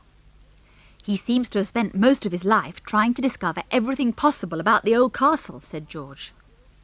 Outside the hen house, Junior held his breath so as not to miss a single word. Why, his pop had told him that he couldn't get anything out of that old Mr. Finniston at the antique shop, not a word about the castle and its history or even where the site was. Then why had he told Anne and that horrible boy George? Junior felt angry and listened even more keenly. The story goes that in the 12th century enemies came to attack the castle one night, and there were traitors already inside it who set it on fire, so that the castle folk would be busy trying to put out the fire and wouldn't be prepared for a fight," said George. "The inside of it was burnt down to the ground, and then the great stone walls outside collapsed inwards and lay in enormous heaps there, covering the place where the castle had stood." "Whew!" said Dick. "What a night that must have been. Everybody killed or burnt, I suppose?" "No. The lady of the castle wasn't killed, and it's said that she took her children to the little chapel near the farmhouse. We really must go and see that, twins, and they stayed there in safety. Anyway, some of the family must have escaped, because it's one of their descendants who keeps that little antique shop, old Mr. Finniston." "This is tremendously interesting," said Julian. "Where's the site of the castle? It should easily be known because of the great mass of stones that fell there when the walls collapsed." "No, they're not there now," said George. "Mr. Finniston said he thought that they were taken to build field walls or to line wells. He said there were some on this farm. He didn't know himself where the castle once stood because the site would be all grown over, and with no stones left to mark it, it wouldn't be easy to find." "But, Julian, I wish we could find it," cried Anne, her voice rising in excitement. "Because, so Mr. Finniston says, the cellars and dungeons are probably still there, quite untouched." "Gosh," said Dick, "there might be priceless things there, as old as the hills. I mean, even an old broken sword would be worth its weight in gold. I say, don't say a word of all this in front of that American, or he'd dig up the whole farm." "We shouldn't dream of it," said George. "He shan't get to hear a word of this." Alas! George little knew that every single word had been overheard by Junior, whose left ear was still pinned to the knothole in the wood. His face was red with surprise and delight. What a secret! He rubbed his hands together in delight, thinking that he would soon get even with these annoying children now. As soon as his pop came home, he'd spill everything to him. Gee! Timmy heard the small sound of Junior rubbing his hands together and sat up growling, his ears pricked. Snippet growled too, a miniature little sound that nobody took seriously. Timmy then heard Junior creeping away, afraid because he had heard the big dog growling. Timmy growled again and then barked sharply, running to the shut door of the hen house, scraping at it with his foot. "Somebody's outside, quick! If it's Junior, I'll throw him onto the muck heap," yelled Dick, and flung open the door. They all trooped out and looked round, but there was nobody there. Junior had shot off at top speed and was now safely behind the nearest hedge. "What was it, Tim?" said George. She turned to the others. "He may have heard those hens scratching near the door," she said. "There's no one about. Gosh, I was so afraid that it was that little sneak of a junior. He'd tell his pop every single thing." Twins, listen. Mr. Finniston told us that one of the things that was saved from the castle, or found afterwards perhaps, was a great old oak door, iron-studded, said Anne, suddenly remembering. "Is that one of your kitchen doors?" "Yes, that must be the door leading into the dark little passage," said Harry. "Gosh, I suppose it could have come from the castle. It's enormously thick and strong. I wonder if Dad knows." "We'll tell him," said Harriet. "I say, shall we go and look for the site of the castle sometime? Do you suppose that if we found the cellars and dungeons full of chests and things, they'd belong to us? The farm belongs to our family, of course, and all the land around." "Does it? Well then, perhaps anything found on this land would be yours," said Julian. "We might be able to buy a new tractor," said the twins. "Let's go and look for the castle site now," said George. "No, we must finish this job," said Julian. "We promised we would. There's plenty of time to hunt around, because nobody knows about this except us." "Well, we'd better be getting back to the house," said George. "We told Mrs. Philpot we'd pick some raspberries for supper tonight. Oh, I do hope we find that castle site. I shall dream about it tonight. I know I shall." "Well, try and dream where it is," said Julian with a laugh. "Then you can lead us straight to it tomorrow morning. I suppose you haven't any idea where it might be, have you, twins?" "No," they said together, frowning. "No idea at all." And Harriet added, "You see, the farm's so big, and I suppose it might have been built anywhere on our land." "Yes, but probably near the top of a hill," said Julian. And George said Mr. Finniston told them that the lady of the chapel escaped with her children and took them in safety to the chapel, which wouldn't be very far away. I should guess that the castle site must be not further than 1/4 of a mile from the chapel. So that narrows the search down a bit. By the way, we really must look at that chapel. It sounds interesting, even though it's been used as a storehouse for years. The girls picked raspberries for the rest of the afternoon, and the boys finished their jobs. They went back to the farmhouse for tea, feeling pleasantly tired. The girls were already there, laying the table. They pounced on the twins, and George spoke excitedly. "Twins, we've been looking at the old studded door. It's magnificent. Come and see it, Julian and Dick. If it isn't from the old castle, I'll eat my hat and my shoes as well." She took them to the great door that opened from the kitchen into the passage that led to the yard. With much difficulty, she swung it shut. It was very stout and strong, made of old oak. Great iron studs had been driven into it so deeply and firmly that only by destroying the door itself could they ever be removed. There was a curious iron handle in the middle of the outer side, and George raised it and brought it down smartly. A loud bang resounded through the kitchen and made the others jump. "The knocker that visitors used when they came to the castle, I suppose," said George, laughing at their surprised faces. "Do you suppose it was the front door of the castle? It's big enough. It must be worth hundreds of pounds." "Look out, there's Junior," said Anne in a low voice. "He's grinning all over his face. What do you suppose he's been up to? I wish I knew." At tea time, Julian spoke to Mrs. Philpot about the old kitchen door. "That's a fine old door," he said. "Did it come from the castle, do you suppose?" "Yes, so it said," answered Mrs. Philpot. "Great-Grandad here knows more about it than I do, though." Great-Grandad was not at the table. He was sitting in his enormous old chair in the window, with Snippet at his feet. "What's that?" called the old man. "Speak up!" Julian repeated what Mrs. Philpot had said, and the old fellow nodded. "Oh, aye, that door's from the castle, all right. Aye, and that American fellow's been at me about it, too. Pooh, he offered me £50 for it. £50? I wouldn't take 1,000. What, have that old door hanging in some new-fangled house out in that American country, wherever it is? No, I say no, and I'll still say it till I'm blue in the face." "All right, Grandad, don't upset yourself," said Mrs. Philpot. She spoke to Julian in a low voice. "Change the subject quickly, or Grandad will go on and on, poor old fellow." Julian racked his brain for a change of subject, and fortunately remembered the hen houses. He at once began to tell Great-Grandad all they had done that afternoon, and the old fellow calmed down at once. Mr. Henning did not come back that night, much to everyone's relief, but arrived next day just before lunch, bringing with him a dried-up little fellow wearing thick glasses, whom he introduced as Mr. Richard Durlston. "The great Mr. Durlston," he said proudly, "knows more about old houses in England than anyone else in the country. I'd like him to see that old door after lunch, Mrs. Philpot, and that queer opening in the wall of the bedroom upstairs which was used to heat embers and bricks for warming beds years ago." Fortunately, Great-Grandad was not there to object, and after they had had dinner, Mrs. Philpot took Mr. Durlston to the old studded door. "Ah, yes," he said. "Quite genuine. Very fine specimen. I should offer £200, Mr. Henning." How Mrs. Philpot longed to accept such an offer. What a difference it would make to her housekeeping. She shook her head. "You'd have to talk to old Great-Grandad," she said, "but I'm afraid he'll say no.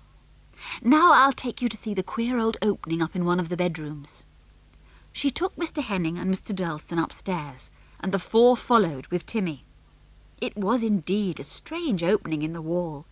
It had a wrought-iron door, rather like an old oven door. Mrs. Philpot opened it. Inside was a big cavity, which had obviously been used as a kind of oven to heat bricks for placing into cold beds. Mrs. Philpot took out what looked like a heavy iron tray with an ornamented raised edge. On it were old embers. This tray was used for heating and holding the embers before they were put into warming pans, she said.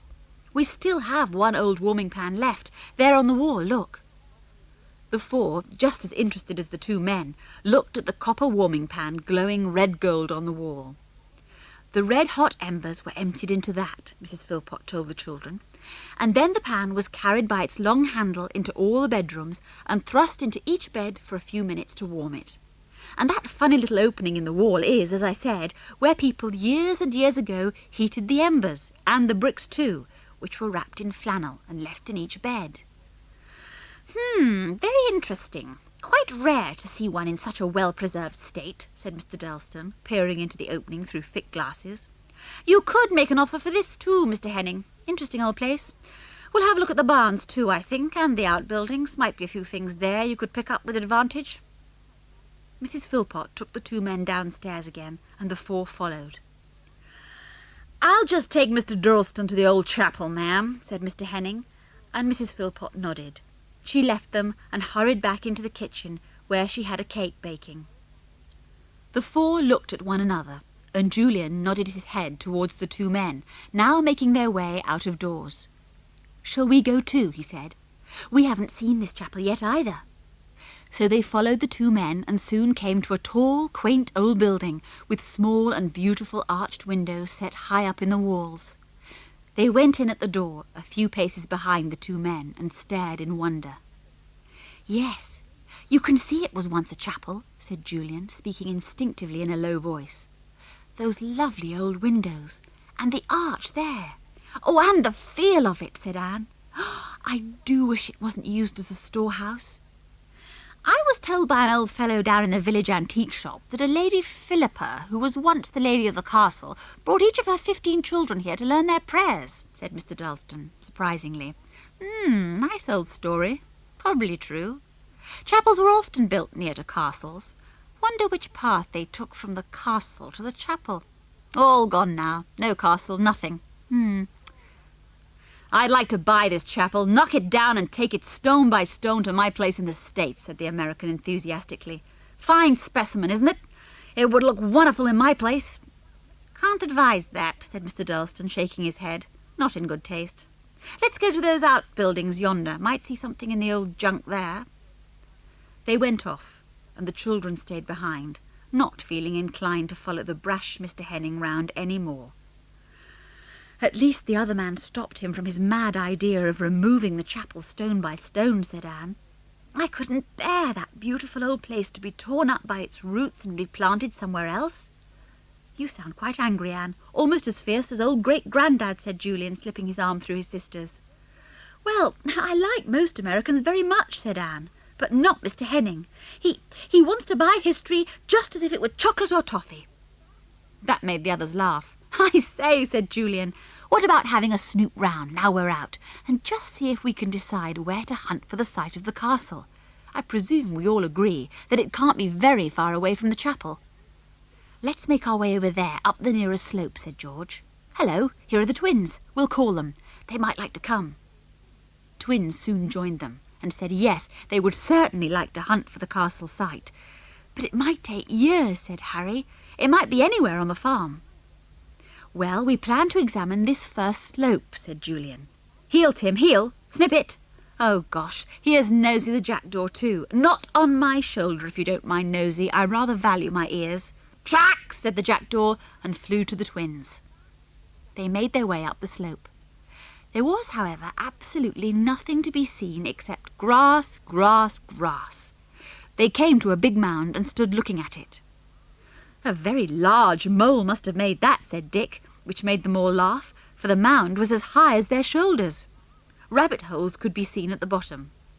Timmy couldn't see a rabbit hole without scraping at it, and soon he and Snippet were scattering earth over everyone.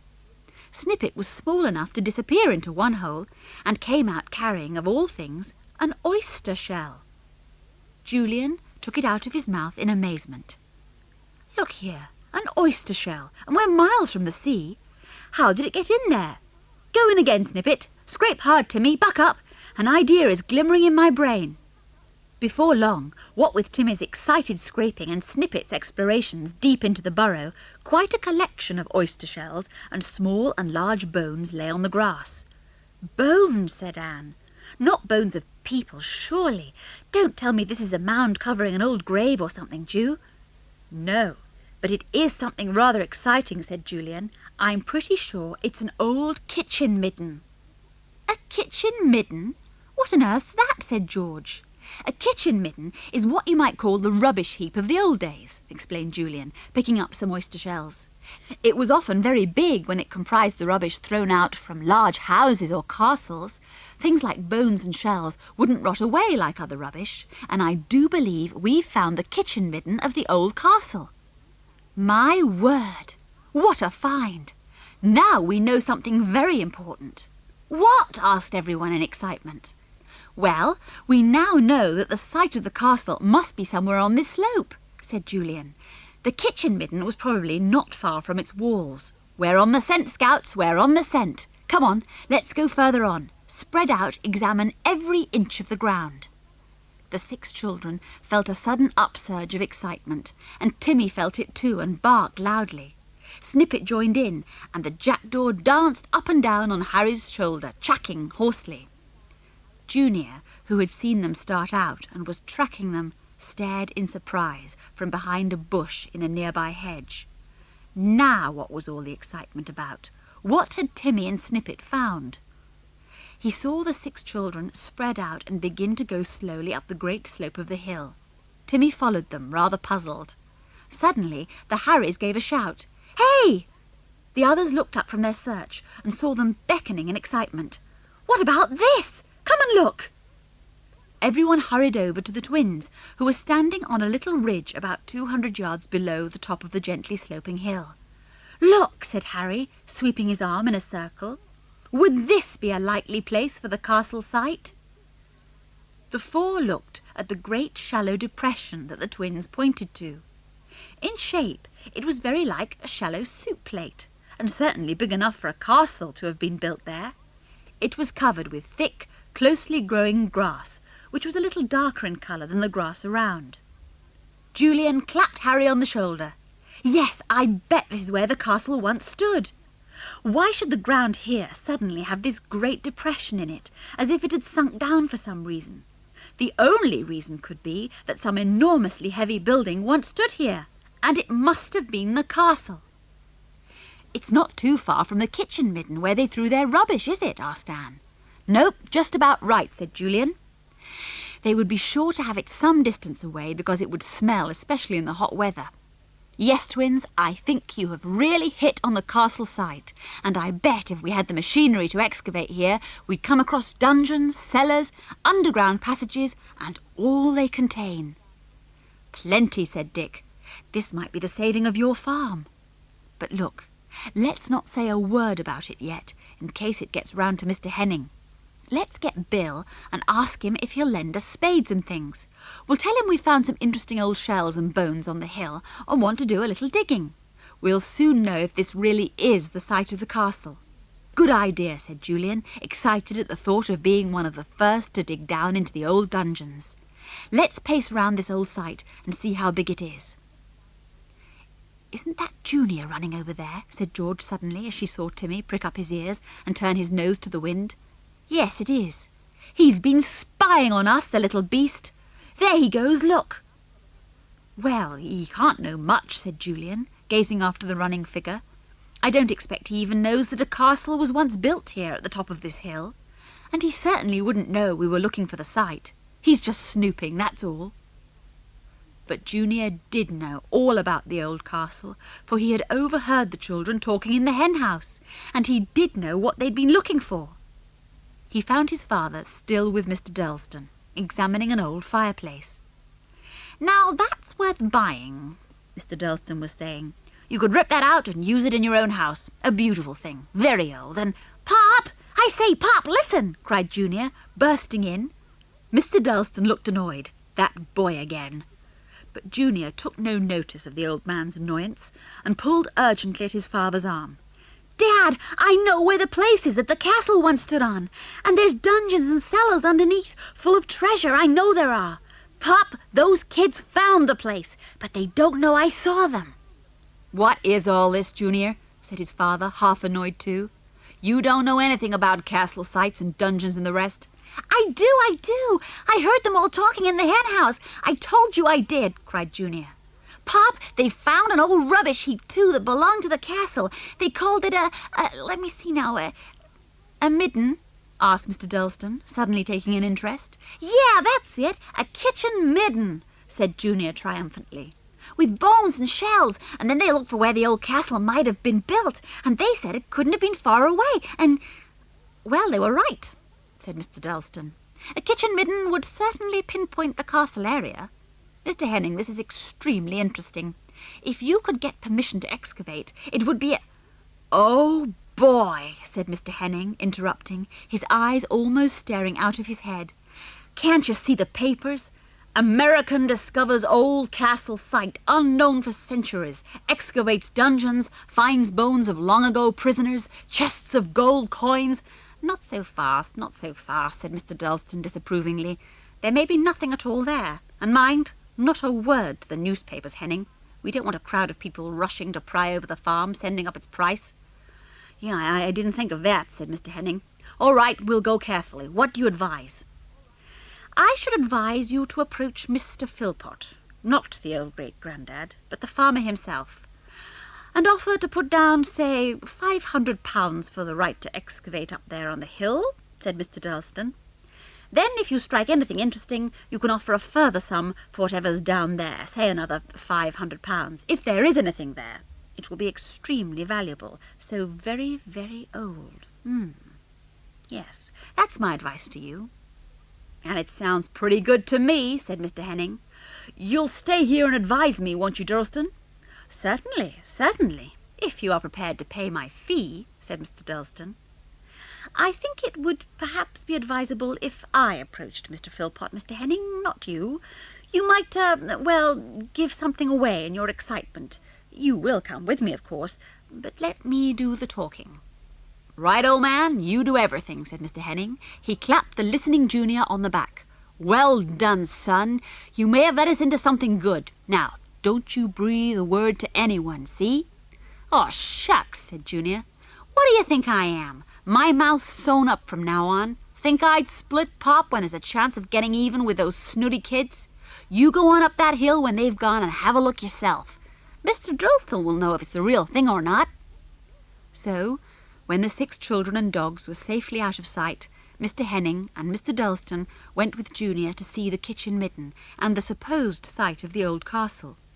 Mr. Henning became very excited indeed, and even the weary-looking Mr. Dalston brightened up and nodded his head several times. "Looks the real thing," he said. "Yes, we'll get going this evening, after that fierce old fellow, the old great-grandad, has gone to bed." And so, that evening, when great-grandad was safely in bed, Mr. Henning and Mr. Dalston had a private, very private talk with Mr. and Mrs. Philpot together. The farmer and his wife listened amazed. When they heard that Mr. Henning proposed to hand them a cheque for £500 merely for the right to do a little digging, Mrs. Philpot almost cried. "And I have advised Mr. Henning that he should offer you a further sum if he finds anything he would like to take back to the States with him, as mementos of a very pleasant stay here," finished Mr. Dalston. "It sounds too good to be true," said Mrs. Philpot. "We could certainly do with the money, couldn't we, Trevor?" Mr. Henning took out his cheque-book and produced his fountain pen before Mr. Philpot could say anything else. He wrote out the sum of £500 and signed the cheque with a flourish. He then presented it to Mr. Philpot. "And I hope there'll be more cheques to come," he said. "Thank you, sir. I'll get the men along tomorrow to start digging." "I'll have a formal agreement drawn up," put in Mr. Dalston, thinking that he saw a rather doubtful look coming over Mr. Philpot's face as he took the cheque. "But you can cash the cheque straight away." "Well, we'll leave you to talk over it." When the twins and the four heard of this the next morning, they were astounded. Mrs. Philpot told the twins first, and Harry and Harriet ran at once to find the others. They listened, amazed and angry. "How did they know all that? How did they guess where to find the castle site?" said Dick fiercely. "I bet it's that snoopy little Junior who put them onto this. I bet he spied on us. Gosh, I could pull that kid's hair out." "Well, I suppose there's absolutely nothing we can do now," said George angrily. "The next thing we'll see is lorries rolling up with men inside and spades and drills and goodness knows what." She was quite right. That very morning the hill became quite a busy place. 4 men had already been hired by Mr. Henning, and they all went up the hill in their lorry, bumping slowly along, past the kitchen midden mound, and on up to the shallow basin-like depression near the summit of the hill. Spades, forks and drills rattled in the lorry. Junior was mad with joy and danced about at a safe distance, yelling defiance at the 6 children. "You thought I didn't know anything, didn't you? I heard everything. Serves you right, yeah." Now what was to be done? The children almost gave up, but not quite. There might be something they could do. There might. Why was Julian suddenly looking so excited? "Listen," said Julian, lowering his voice. "Do you remember what you told us, George, about a secret passage from the castle to the old chapel?" Yes, I do," said George, and Anne nodded, her eyes bright. "You mean the story that old Mr. Finniston told us down at the little antique shop about the lady of the castle taking her children in safety from the burning castle by way of an underground passage to the old chapel." "Gosh, I'd forgotten that." "Oh, Julian, yes, George is right," said Anne. "Are you thinking that the passage might still be there, hidden underground?" "What I think is this," said Julian. "If the lady and her children escaped underground, they must first have fled down into the cellars of the castle, and so the passage or tunnel must have started from there. So that means that if we can find the secret passage, we get into the cellars ourselves, perhaps before the workmen do," cried George. "Exactly," said Julian. "Now, don't let's get too excited. Let's talk about it quietly, and for goodness sake, keep a watch for Junior." "Timmy, on guard," said George, and Timmy at once went some paces away and stood up straight, looking now in this direction and now in that. The children settled down beside a hedge. "What's the plan?" asked Dick. "I vote we go to the old chapel, take a line from there to the castle site, and walk slowly up that line," said Julian. "We might possibly see something that would guide us as to where the secret passage is. I don't know what. Maybe the grass might be slightly different in colour, a bit darker than the surrounding grass, just as it was on the castle site. Anyway, it's worth trying. If we do see a line of darker grass or something like that, we'll dig down underground ourselves, hoping the secret passage is underneath." "Oh, Ju, what a wonderful idea," said Anne. "Come on, let's go down to the chapel straight away." So off they all went, Timmy, Snippet, and Nosy the jackdaw too. He loved being with Snippet, though he teased him unmercifully. They arrived quickly at the chapel door and went in. "I always feel as if there ought to be an organ playing when I'm inside," said Anne, looking around the stacked sacks of grain. "Never mind about organs," said Julian, standing at the open door and pointing up the hill. "Now see, there's the place where the old castle stood, where the men are already at work. And if we take a fairly straight line to it, we should be more or less walking over the old passage. Come on, then. All right, Tim, you can come back to us." Look at Nosy on Snippet's back again. "That's right, Snippet. Roll over and get him off." "Track," said Nosy crossly, as he flew up in the air. "Track!" The 6 children walked up the slope in as straight a line as they could. They came right up to where the men were digging, without having seen or heard anything of any help at all. It was most disappointing. Junior saw them and yelled loudly, "Children not allowed here! Keep off! My dad's bought this place!" "Fibber!" shouted back the 2 Harrys at once. "You've got the right to dig, and that's all!" "Yeah," yelled Junior. "You wait! Now don't you set that great dog on me again! I'll tell my pop, see?" Timmy barked loudly, and Junior disappeared in a hurry. George laughed. "Silly little fathead. Why doesn't somebody box his ears?" The 6 children went slowly back down the gentle slope of the hill, taking a slightly different line, still hopeful. The jackdaw flew down to Harry's shoulder, chucking loudly, bored with all this walking. He suddenly saw Snippet sitting down to scratch his neck, and at once launched himself at him. He knew that the poodle always shut his eyes when he scratched himself, and that was a very good time to give him a well-placed peck. But unfortunately for Nosy, the poodle opened his eyes too soon and saw the jackdaw just about to perch on him. He snapped at him and got him by the wing. Harry ran to Snippet, shouting, "Drop him, Snippet, drop him! You'll break his wing!" Before he could reach the pair, the jackdaw managed to free himself by giving Snippet a sudden peck on his nose, which made him bark in pain. As soon as he opened his mouth to bark, the jackdaw dropped on the ground and scuttled away, his wing drooping, unable to fly. The poodle was after him in a second. The twins yelled in vain. The squawking bird looked anxiously for a hiding place, and saw one. A rabbit hole, just the thing to hop down in a trice.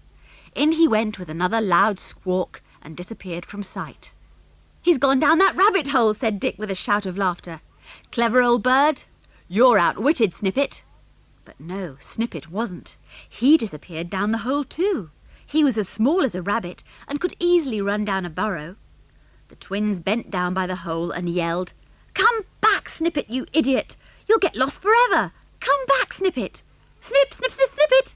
Can you hear us? Come here!" There was silence down the rabbit hole. No chack, no bark. "They must have gone deep down," said Harry anxiously. "There's a perfect maze of burrows in this hill. Dad said there used to be thousands of rabbits here at one time. Hey, Snippet, come here!" "Well, we'd better sit down till they come back," said Anne, feeling suddenly tired with excitement and with climbing up hill and down. "Right," said Julian. "Anyone got any sweets?" "I have," said George as usual, and took out a rather grimy packet of peppermints.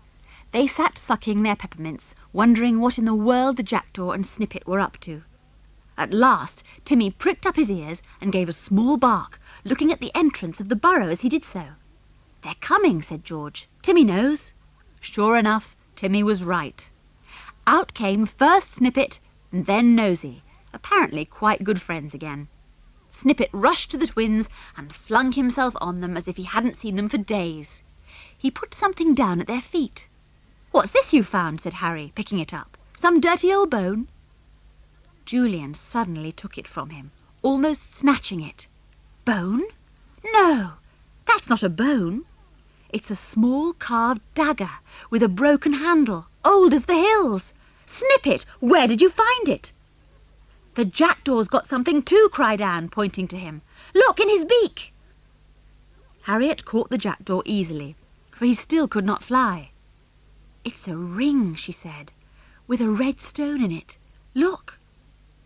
All 6 children gazed at the 2 strange articles. An old carved knife, black with age, and an old ring with a stone still set in it. They could have come from only one place. George said what everyone was thinking. Snippet and Jackdaw have been to the cellars of the castle. They must have. That burrow must have led straight into the tunnel that goes to the dungeons and the cellars, and they've been there. Oh, Snippet, you clever, clever dog. You've told us just what we wanted to know. George is right, said Dick. We know quite a lot of things now because of Snippet and Nosy. We know there must be plenty of things still in those castle cellars. And we know that somewhere near the end of this burrow is the secret passage, because that's the only way they could have got into the cellars, by using the passage. The burrow led into the passage. Don't you agree, Julian? Rather, said Julian. My word, this is a bit of good luck. What happens now, said George. Do we dig too, now that we know where the passage is? It can't be very far, and once we've got down to it, we can easily get into the cellars before that American does. How can we get permission to dig? Asked Anne. I mean, will we be allowed to? I don't see why not. Mr. Henning has only been given permission to dig in one place, said Julian. I bet we'd get permission to dig just here. It's a pretty good way from the castle site anyway. Why shouldn't we just dig and see if anyone stops us, said George. Twins, have you work to do this morning? Can you find us spades, do you think, said Dick. Yes, you can have our spades and Dad's old ones too, said Harry. We wish we could help, but we've tons to do and we're very late already. Oh dear, and I promised that George and I would help in the kitchen, said Anne, and pick peas for dinner and pod them and get more raspberries. Can you and Dick dig all on your own, Ju? Good heavens, yes, said Julian. It'll be slow with just two of us digging, but we'll soon get deep down, you'll see. Anyway, we could all take turns this afternoon, perhaps, if the twins finish their work. We will. We'll do it at top speed, said Harry and Harriet together. Now we'll get some spades for you. Julian and Dick dug hard, and were soon very hot indeed. They stripped themselves to their shorts, but were still far too hot. They greeted Anne with joy when she laboured up the slope, carrying a jug of cool lemonade and some buns. I say, you've made quite a hole already, she said. How far down do you think the tunnel will be? Well, not too far down really, said Dick, taking a long drink of the lemonade. This is super, Anne. Thanks awfully. We've dug into the burrow and we're following it at the moment, hoping it will enter the secret tunnel before we're too tired to dig any more. I say, here comes Junior, said Anne suddenly, looking up the slope. Sure enough, it was the American boy, feeling quite brave now that neither Timmy nor Snippet was about. He stopped a little way away and shouted, What do you think you're doing, digging in our hill? Go away and lose yourself, shouted back Dick. This isn't your hill. If you can dig, so can we. Copycats, shouted Junior. My pop's laughing his head off about you. Well, tell him to pick it up before it rolls down the hill, yelled Dick. Clear off. Junior watched them for a little while, puzzled, and then went off up the hill, presumably to report to his father. Anne laughed and went back to the farmhouse. As his pop doesn't know a thing about the secret passage, he must think we're off our heads digging here, said Julian with a chuckle. Well, let him think so. He'll be off his head with rage when he finds out what we're really doing, and he won't know that till we're in the cellars. Dick laughed and wiped his forehead again. I wish this burrow would come to an end, and I hope to goodness it does lead into the side of the tunnel. I don't want to have to dig up half the hillside. The ground's so hard and dry. Well, thank goodness it's getting sandy here, said Julian, driving his spade deeper down. He suddenly gave a cry. I say! My spade went right down by itself then. I believe I've come to the secret passage. The burrow must go right through one side of it. He was right. The rabbit hole ran sideways and down, and into a passage. The boys dug feverishly now, panting, their hair falling over their foreheads, perspiration dripping off their faces. Soon they had a deep hole, fairly wide, and at the bottom of it a way into the tunnel beneath. They lay down and peered into it. It's only about 4 feet below the surface, said Dick. We might have had to do much more digging than this. Phew, I'm hot.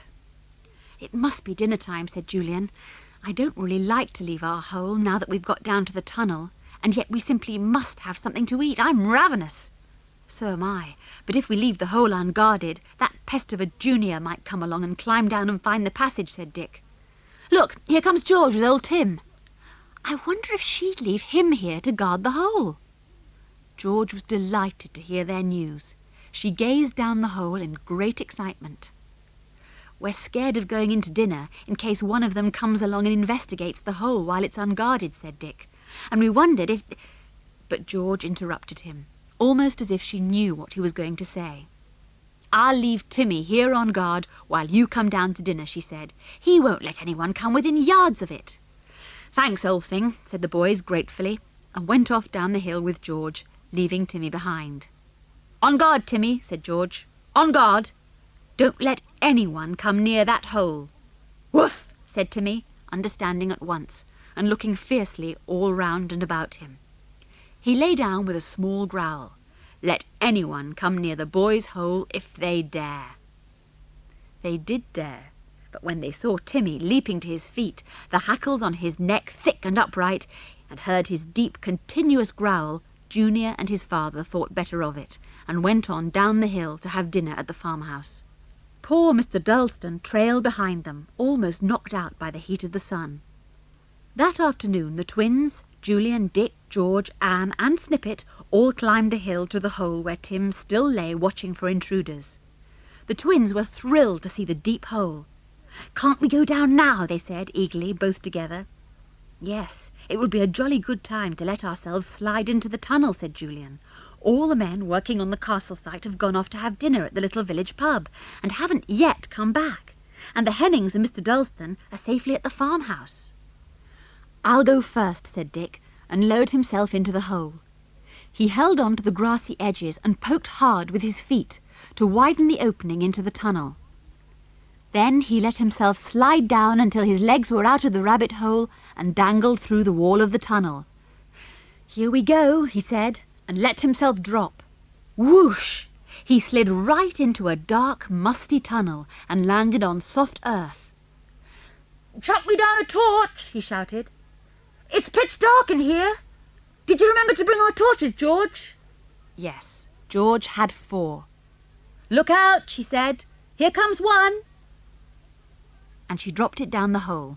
She had already switched it on, so George saw it coming and caught it neatly. He shone it into the dark place around him. "Yes, it is a tunnel," he shouted. "The secret passage, no doubt about it. I say, isn't this great? Come on down, all of you. Let's walk right up to the castle cellars. Come on, everyone. Come on." Dick held up his torch to the hole so that the others might see their way. One by one, they slid into the dark tunnel, too excited for words. Timmy came too, and so did Snippet, but the jackdaw thought better of it and remained at the enlarged opening of the burrow, tracking loudly. The children swung their torches to and fro. "Well, come on," said Julian, his voice shaking a little with excitement. "We'll go straight up and see where the passage ends. My word, I can hardly wait to see what's at the top."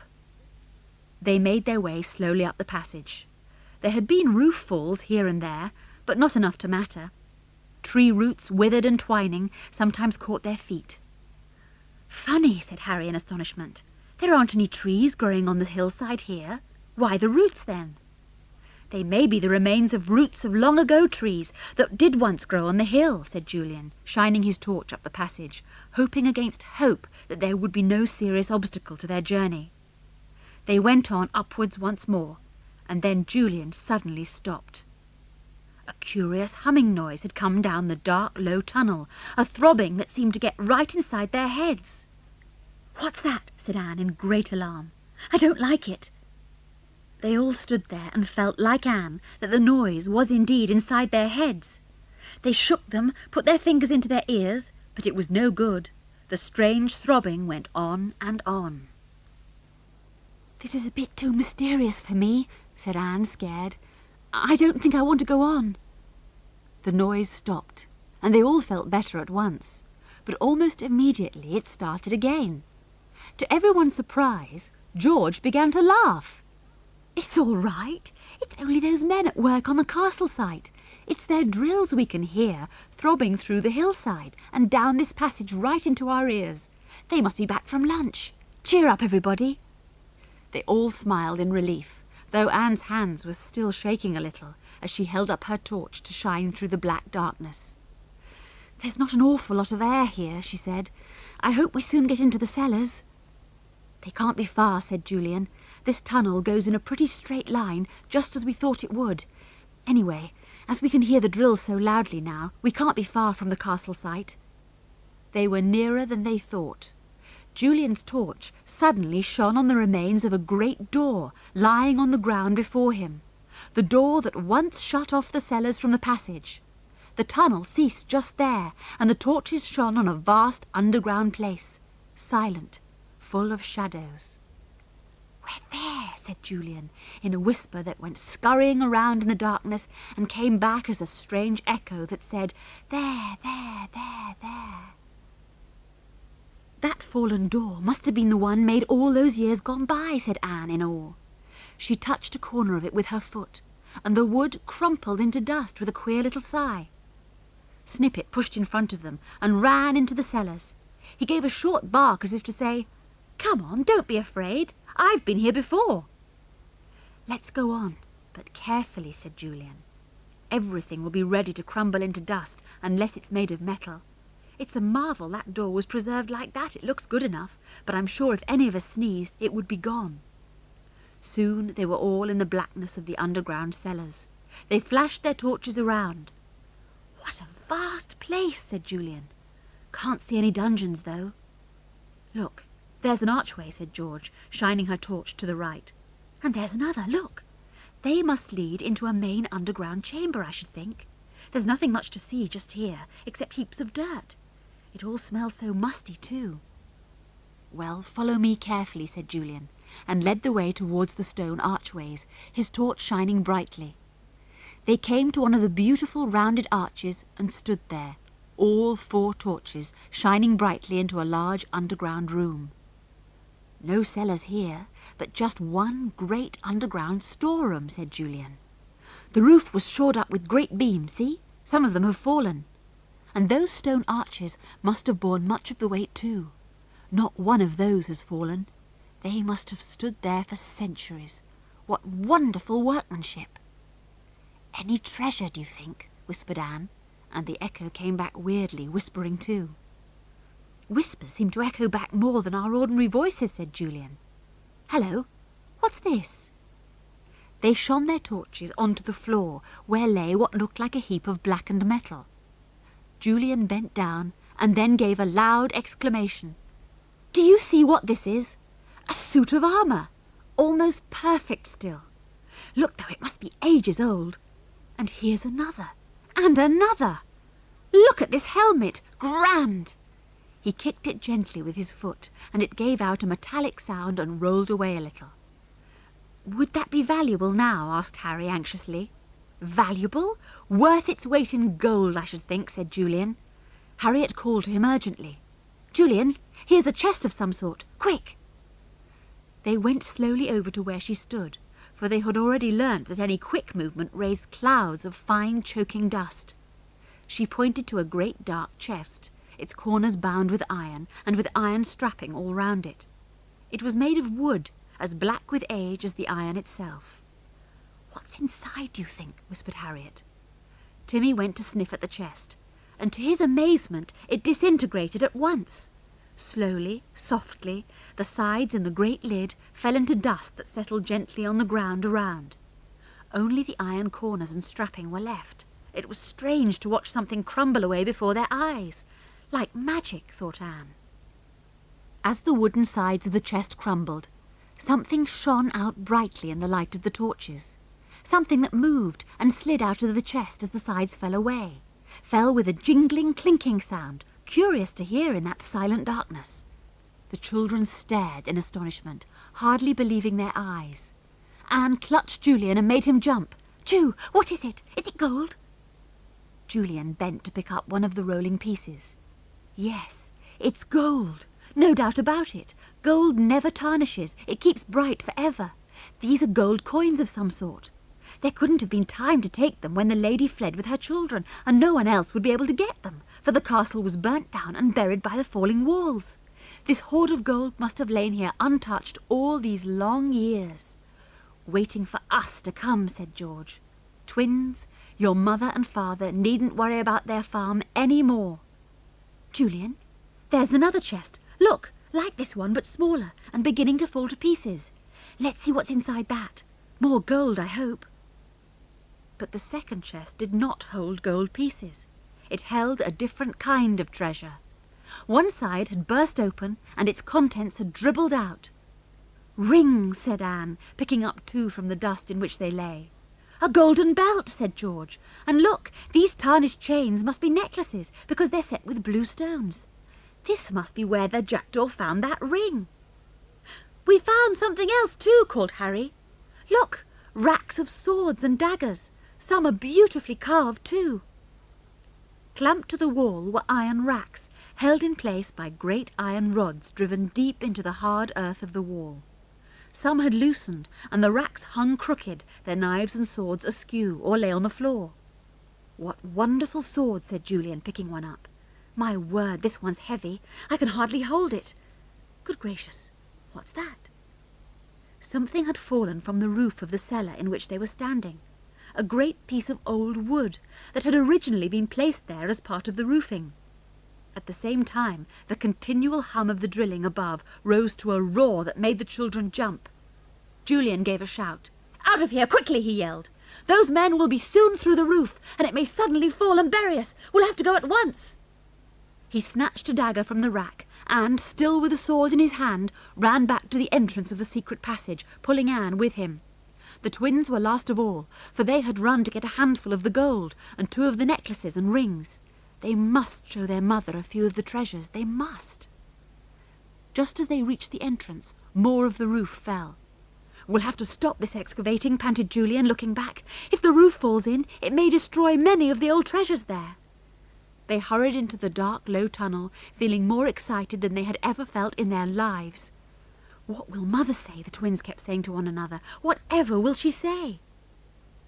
The 6 children stumbled down the tunnel, still hearing the far-off sound of the drills. They came to where they thought the burrow must be, that Dick had dug through. But instead, there was nothing but a great mass of earth, some of it seeping into the tunnel. Julian gazed at it by the light of his torch, dismayed. The burrow's fallen in, he said, his voice shaking. What are we to do? We've no spades to dig ourselves out. We can use our hands, said Dick, and began to scrabble at the fallen earth, sweeping it into the tunnel. But as he scrabbled, more and more earth fell into the widened burrow, and Julian stopped Dick at once. No more of that, Dick. You might start an earthfall, and we'd all be buried alive. Oh, gosh, this is awful. We'll have to go back up the passage and try to make the men hear us shouting. Blow. That means Mr. Henning will know what we're up to. I don't believe the men will be there much longer, said Dick, looking at his watch. They pack up at 5, and it's almost that now. The drilling has just stopped, said Anne. In that case, it's certainly no good going back up the tunnel, said Julian. They'd be gone before we got there. I say, you know, this is serious. I ought to have thought of this. Any idiot knows that ground entrances to passages should be strengthened if they're newly dug. Timmy had been standing patiently beside George, waiting to get out of the hole. At last, tired of waiting, he trotted, but down the tunnel, not up. Timmy, where are you going? Cried George, and shone her torch on him. He turned his head and looked at her, showing quite clearly by his manner that he was tired of standing about and intended to find out where the tunnel led. Ju, look at Timmy. He wants us to go down the tunnel, cried George. Why didn't we think of that? I don't know. I'm afraid I thought it would be a sort of blind alley, said Julian. Nobody knows where the chapel entrance to the tunnel is, do they, twins? No, they said both together. It's never been discovered as far as we know. Anyway, it's worth trying, said George, her voice sounding muffled as she went down the passage after the impatient Timmy. I'm getting suffocated in here. The others followed. The tunnel, as the children had imagined, went downwards in more or less a straight line. It had fallen in slightly here and there, but by bending their heads and crouching low, they managed to get through. Finally, they came to a bad fall of earth from the roof and had to crawl through on hands and knees. Anne didn't like that part at all. They came at last into a strange little place where the tunnel ended abruptly. It was like a stone vault, a little chamber about 5 feet high and 7 feet square. Julian looked up fearfully at its low roof. Was it of stone? If so, they were trapped. They would never be able to lift a heavy stone slab. No, not all the roof was made of stone. A piece in the middle, about 3 feet square, was made of strong, stout wood, which rested on ledges cut in the stone. "It looks like a trapdoor," said Julian, examining it by the light of his torch. "I wonder if we are just below the floor of the old chapel. Dick, if you and I and Harry all heave at the same time, we might be able to move this trapdoor." So they all heaved, George too, but although the door did lift a little at one corner, it simply could not be moved upwards. "I know why we can't move it," said Harry, red in the face with heaving. "There are sacks of grain and fertilizer and all kinds of stuff spread over the floor of the old chapel. They're as heavy as lead. We'd never be able to move that trapdoor if 2 or 3 sacks are on it." "Well, what are we to do now?" demanded Dick. "We can't stay here in this stuffy little place." "Listen, I can hear something," said George suddenly. "Noises overhead." They listened intently, and through the tightly fitting oak trapdoor above them, they heard a loud voice shouting, "Give us an hand, Bill, will you?" "It's Jamie. The men are working overtime this week," said Harry.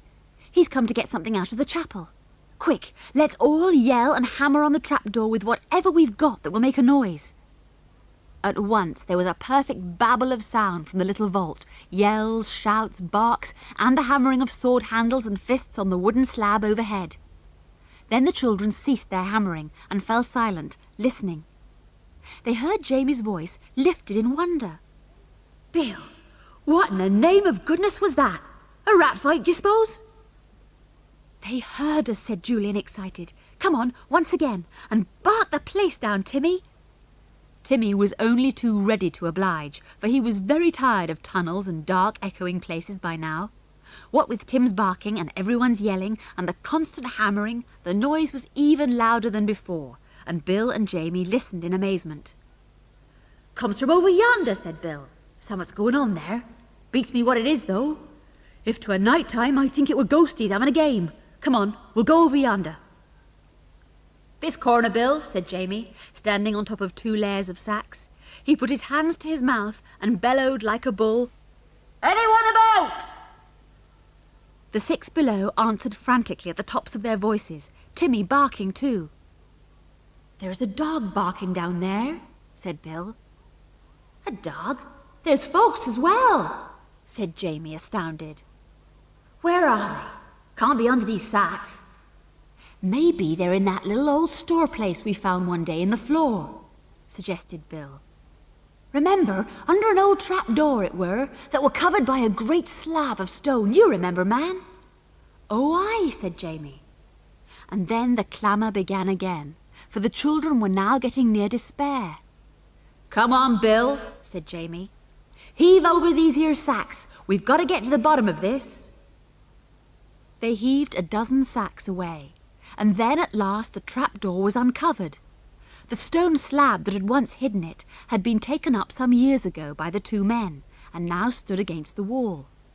They'd not bothered to replace it, not guessing that the little old store place, as they had thought it, was really an entrance to a secret, long-forgotten passage.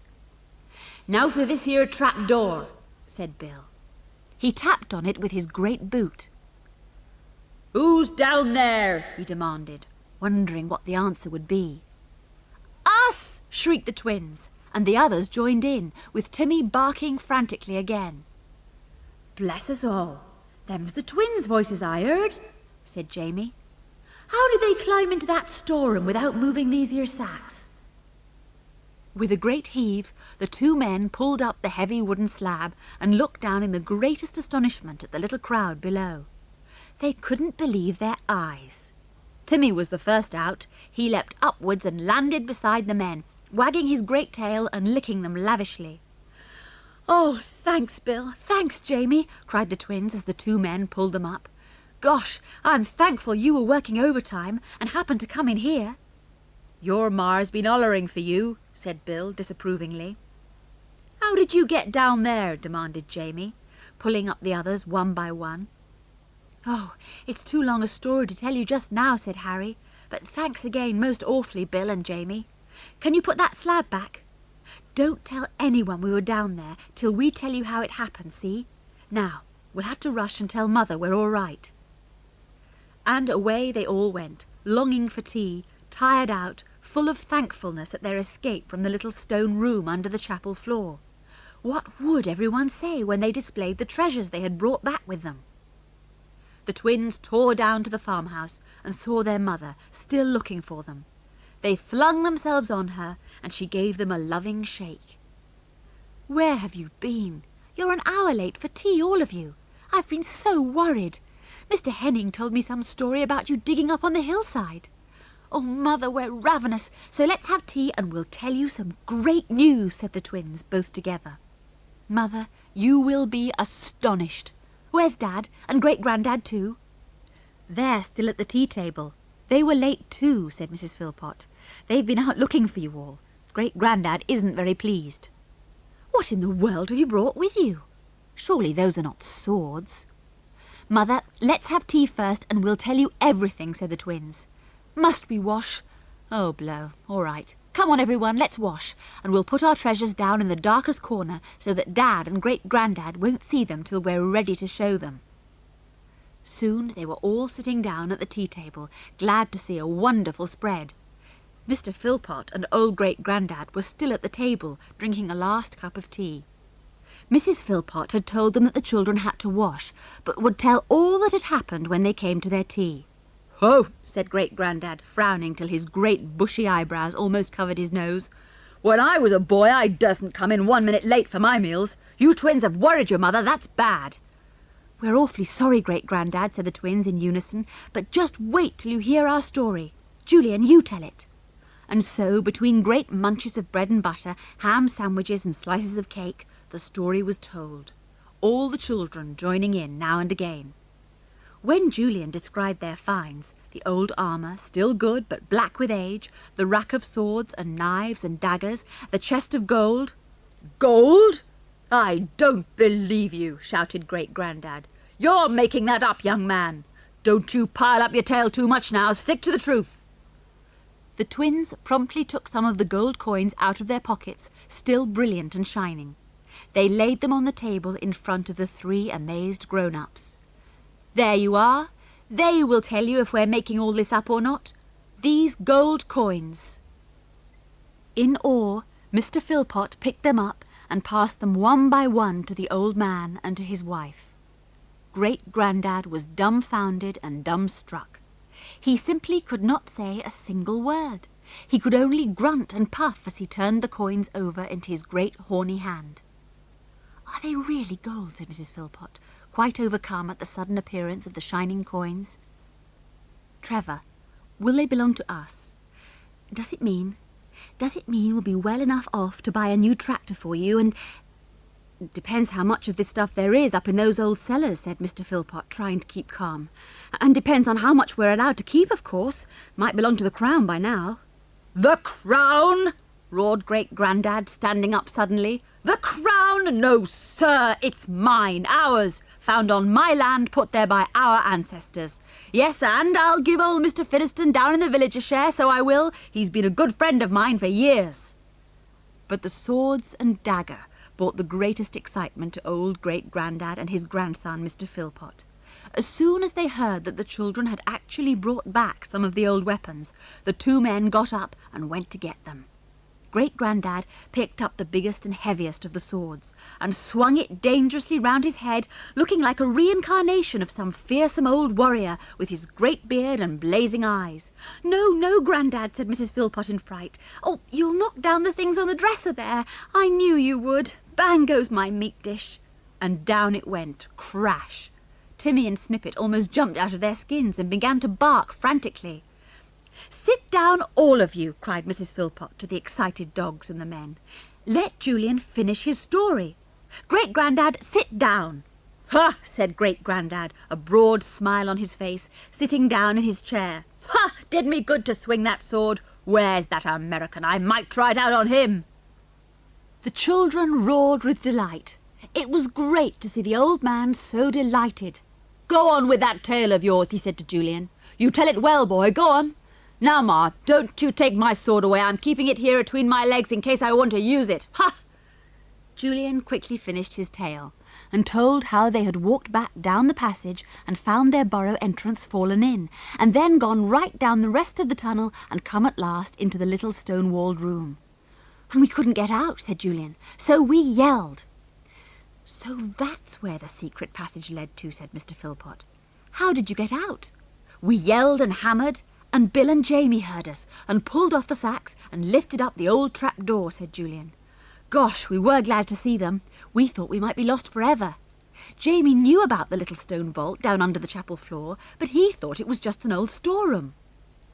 "I've never heard of it before," said Mrs. Philpot, and old Great-Grandad nodded his head in agreement.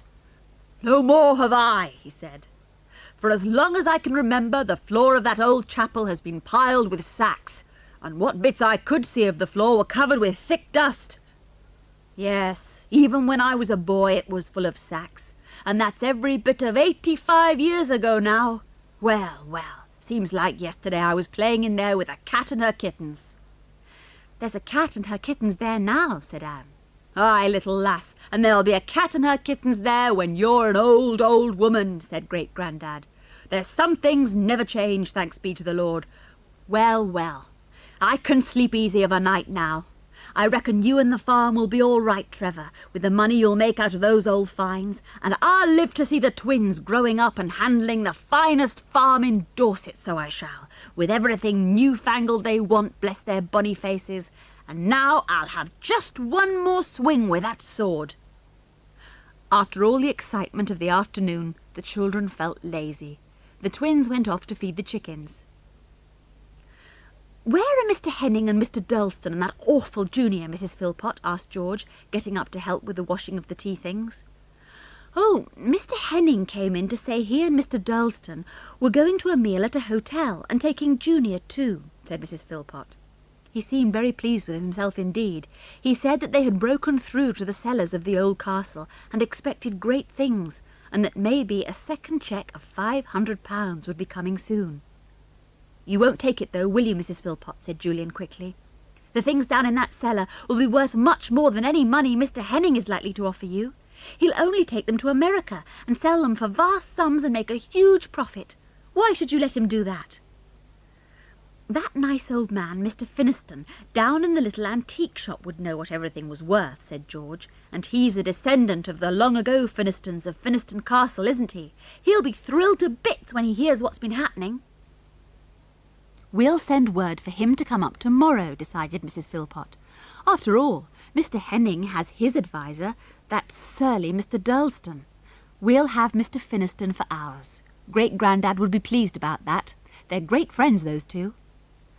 There was, however, no need to send for Mr. Finniston, for Great-Grandad had himself gone straight away to tell the great news to his old crony.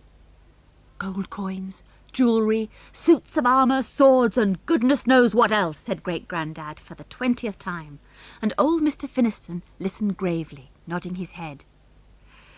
"You won't be allowed to keep all the money, I'm afraid. There's such a thing as treasure trove, you know. Some finds go to the crown, and I fear that will be one of them. And the jewellery too, perhaps. But the suits of armour and the swords, you'll be able to make a mint of money on those."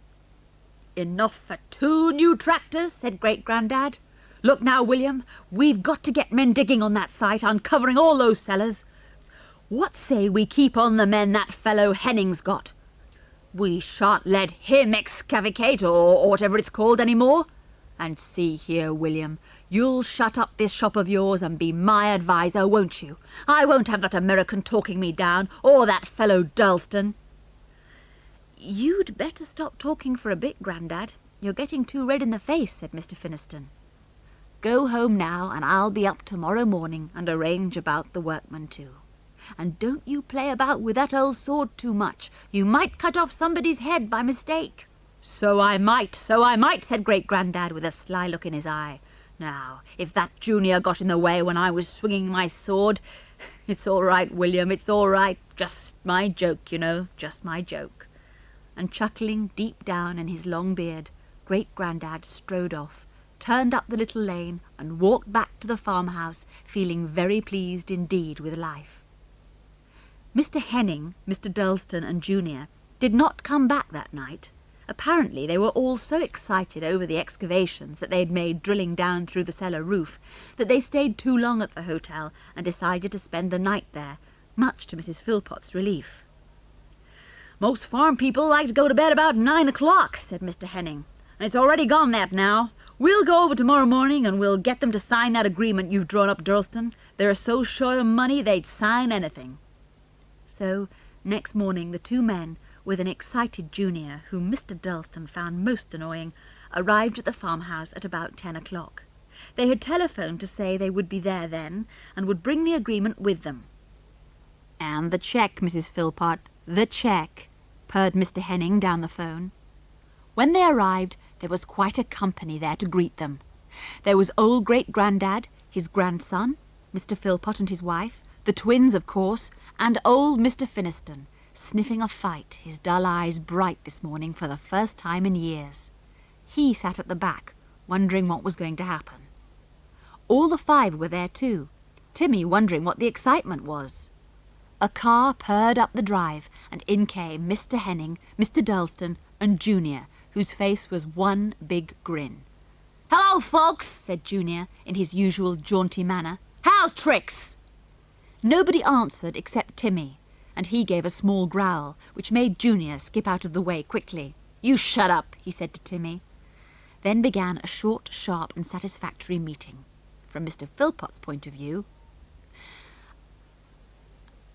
Mr. Philpot, it's my very great pleasure to say that I have been advised by Mr. Durlston to offer you a further cheque for £500, said Mr. Henning smoothly.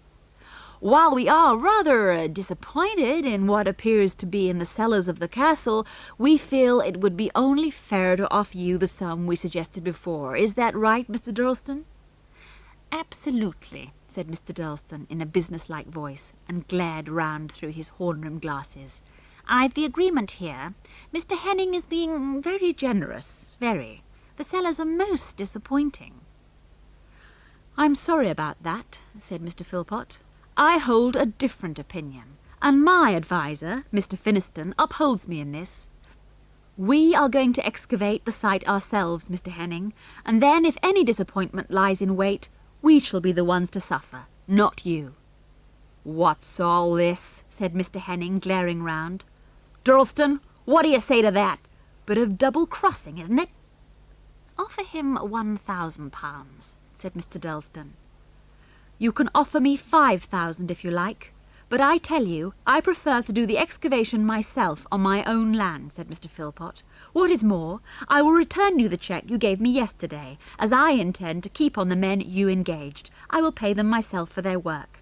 So do not trouble to dismiss them. They will now be working for me. But this is monstrous, shouted Mr. Henning, losing his temper and jumping to his feet. What do you expect to find in those derelict old cellars? We drilled right through yesterday and there's practically nothing there. I made you a very generous offer. I'll raise it to £1,000. No, said Mr. Philpot quietly. But Great-Grandad had had enough of Mr. Henning's shouting and raging. He stood up too and bellowed so loudly that everyone jumped and Timmy began to bark. Ha! Now you listen to me, bellowed Great-Grandad. This farm belongs to me and my grandson, and it'll go to my great-grandson sitting yonder. A finer farm there never was, and my family's had it for hundreds of years. And sad it's been for me to see it go downhill for lack of money. But now I see money, much money, down in those cellars. Ha!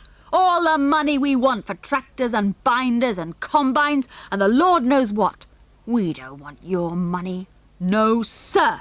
You keep your dollars, you keep them. Offer me 5,000 if you like and see what I'll say. Mr. Henning turned swiftly and looked at Mr. Durlston, who at once nodded. Right, said the American to Great-Grandad. 5,000. Done? No, bawled Great-Grandad. There's gold down in those cellars. Jewels, suits of armour, swords, daggers, knives, all of them centuries old. And... Don't hand me stories like that, said Mr. Henning sneeringly. You old fibber. Great-Grandad banged his clenched fist down on the table and made everyone almost fall off their chairs. Twins, he roared. Fetch those things you got yesterday. Go on, fetch them here. I'll show this American I'm no fibber.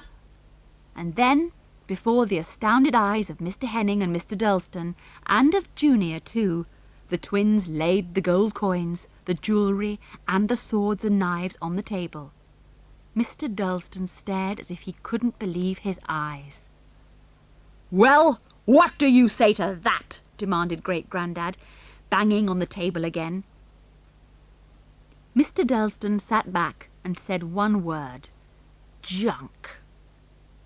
Then it was old Mr. Finniston's turn to stand up and say a few words. Ladies and gentlemen, said Mr. Finniston, I regret to say that, speaking as a well-known antiquarian, I do not consider that Mr. Dullston knows what he is talking about if he calls these articles junk. The things on the table are worth a small fortune to any genuine collector. I could myself sell them in London tomorrow for far more than any sum Mr. Dullston has advised Mr. Henning to offer. Thank you, ladies and gentlemen. And he sat down, bowing courteously to the assembled company. Anne felt as if she wanted to clap him. Well, I don't think there's anything more to say, said Mr. Philpot, getting up. If you'll tell me what hotel you'll be staying at, Mr. Henning, I'll have your things sent there. You will certainly not wish to stay here any longer. Pop, I don't want to go. I want to stay here, howled Junior, most surprisingly. I want to see the cellars exculpated. I want to dig down. I want to stay. Well, we don't want you, said Harry fiercely. You and your peeping and prying and listening and boasting and tale-bearing, sissy boy. That's enough, Harry, said his mother sternly. I don't mind Junior staying on if he'll behave himself. It's not his fault that all this has happened. I want to stay, wept Junior, and kicked out peevishly under the table. He unfortunately caught Timmy on the nose, and the dog rose in anger, growling and showing his teeth. Junior fled for his life. Do you wanna stay now? Shouted George as he went, and the answer came back at once. No! Well, thanks, Timmy, for helping him to make up his mind, said George, and patted the big dog. Mr. Henning looked as if he were about to burst. If that dog bites my boy, I'll have him put to sleep, he said. I'll sue you, Please go, said Mrs. Philpot, suddenly looking tired out. I have a lot of baking to do. I shall take my time, said Mr. Henning pompously. I will not be turned out suddenly as if I hadn't paid my bills. See this sword, Henning, said old Great-Grandad suddenly, and snatched from the table the big sword that he liked so much. Beauty, isn't it? The men of old knew how to deal with their enemies, didn't they? They swung it at them like this, and like that, and...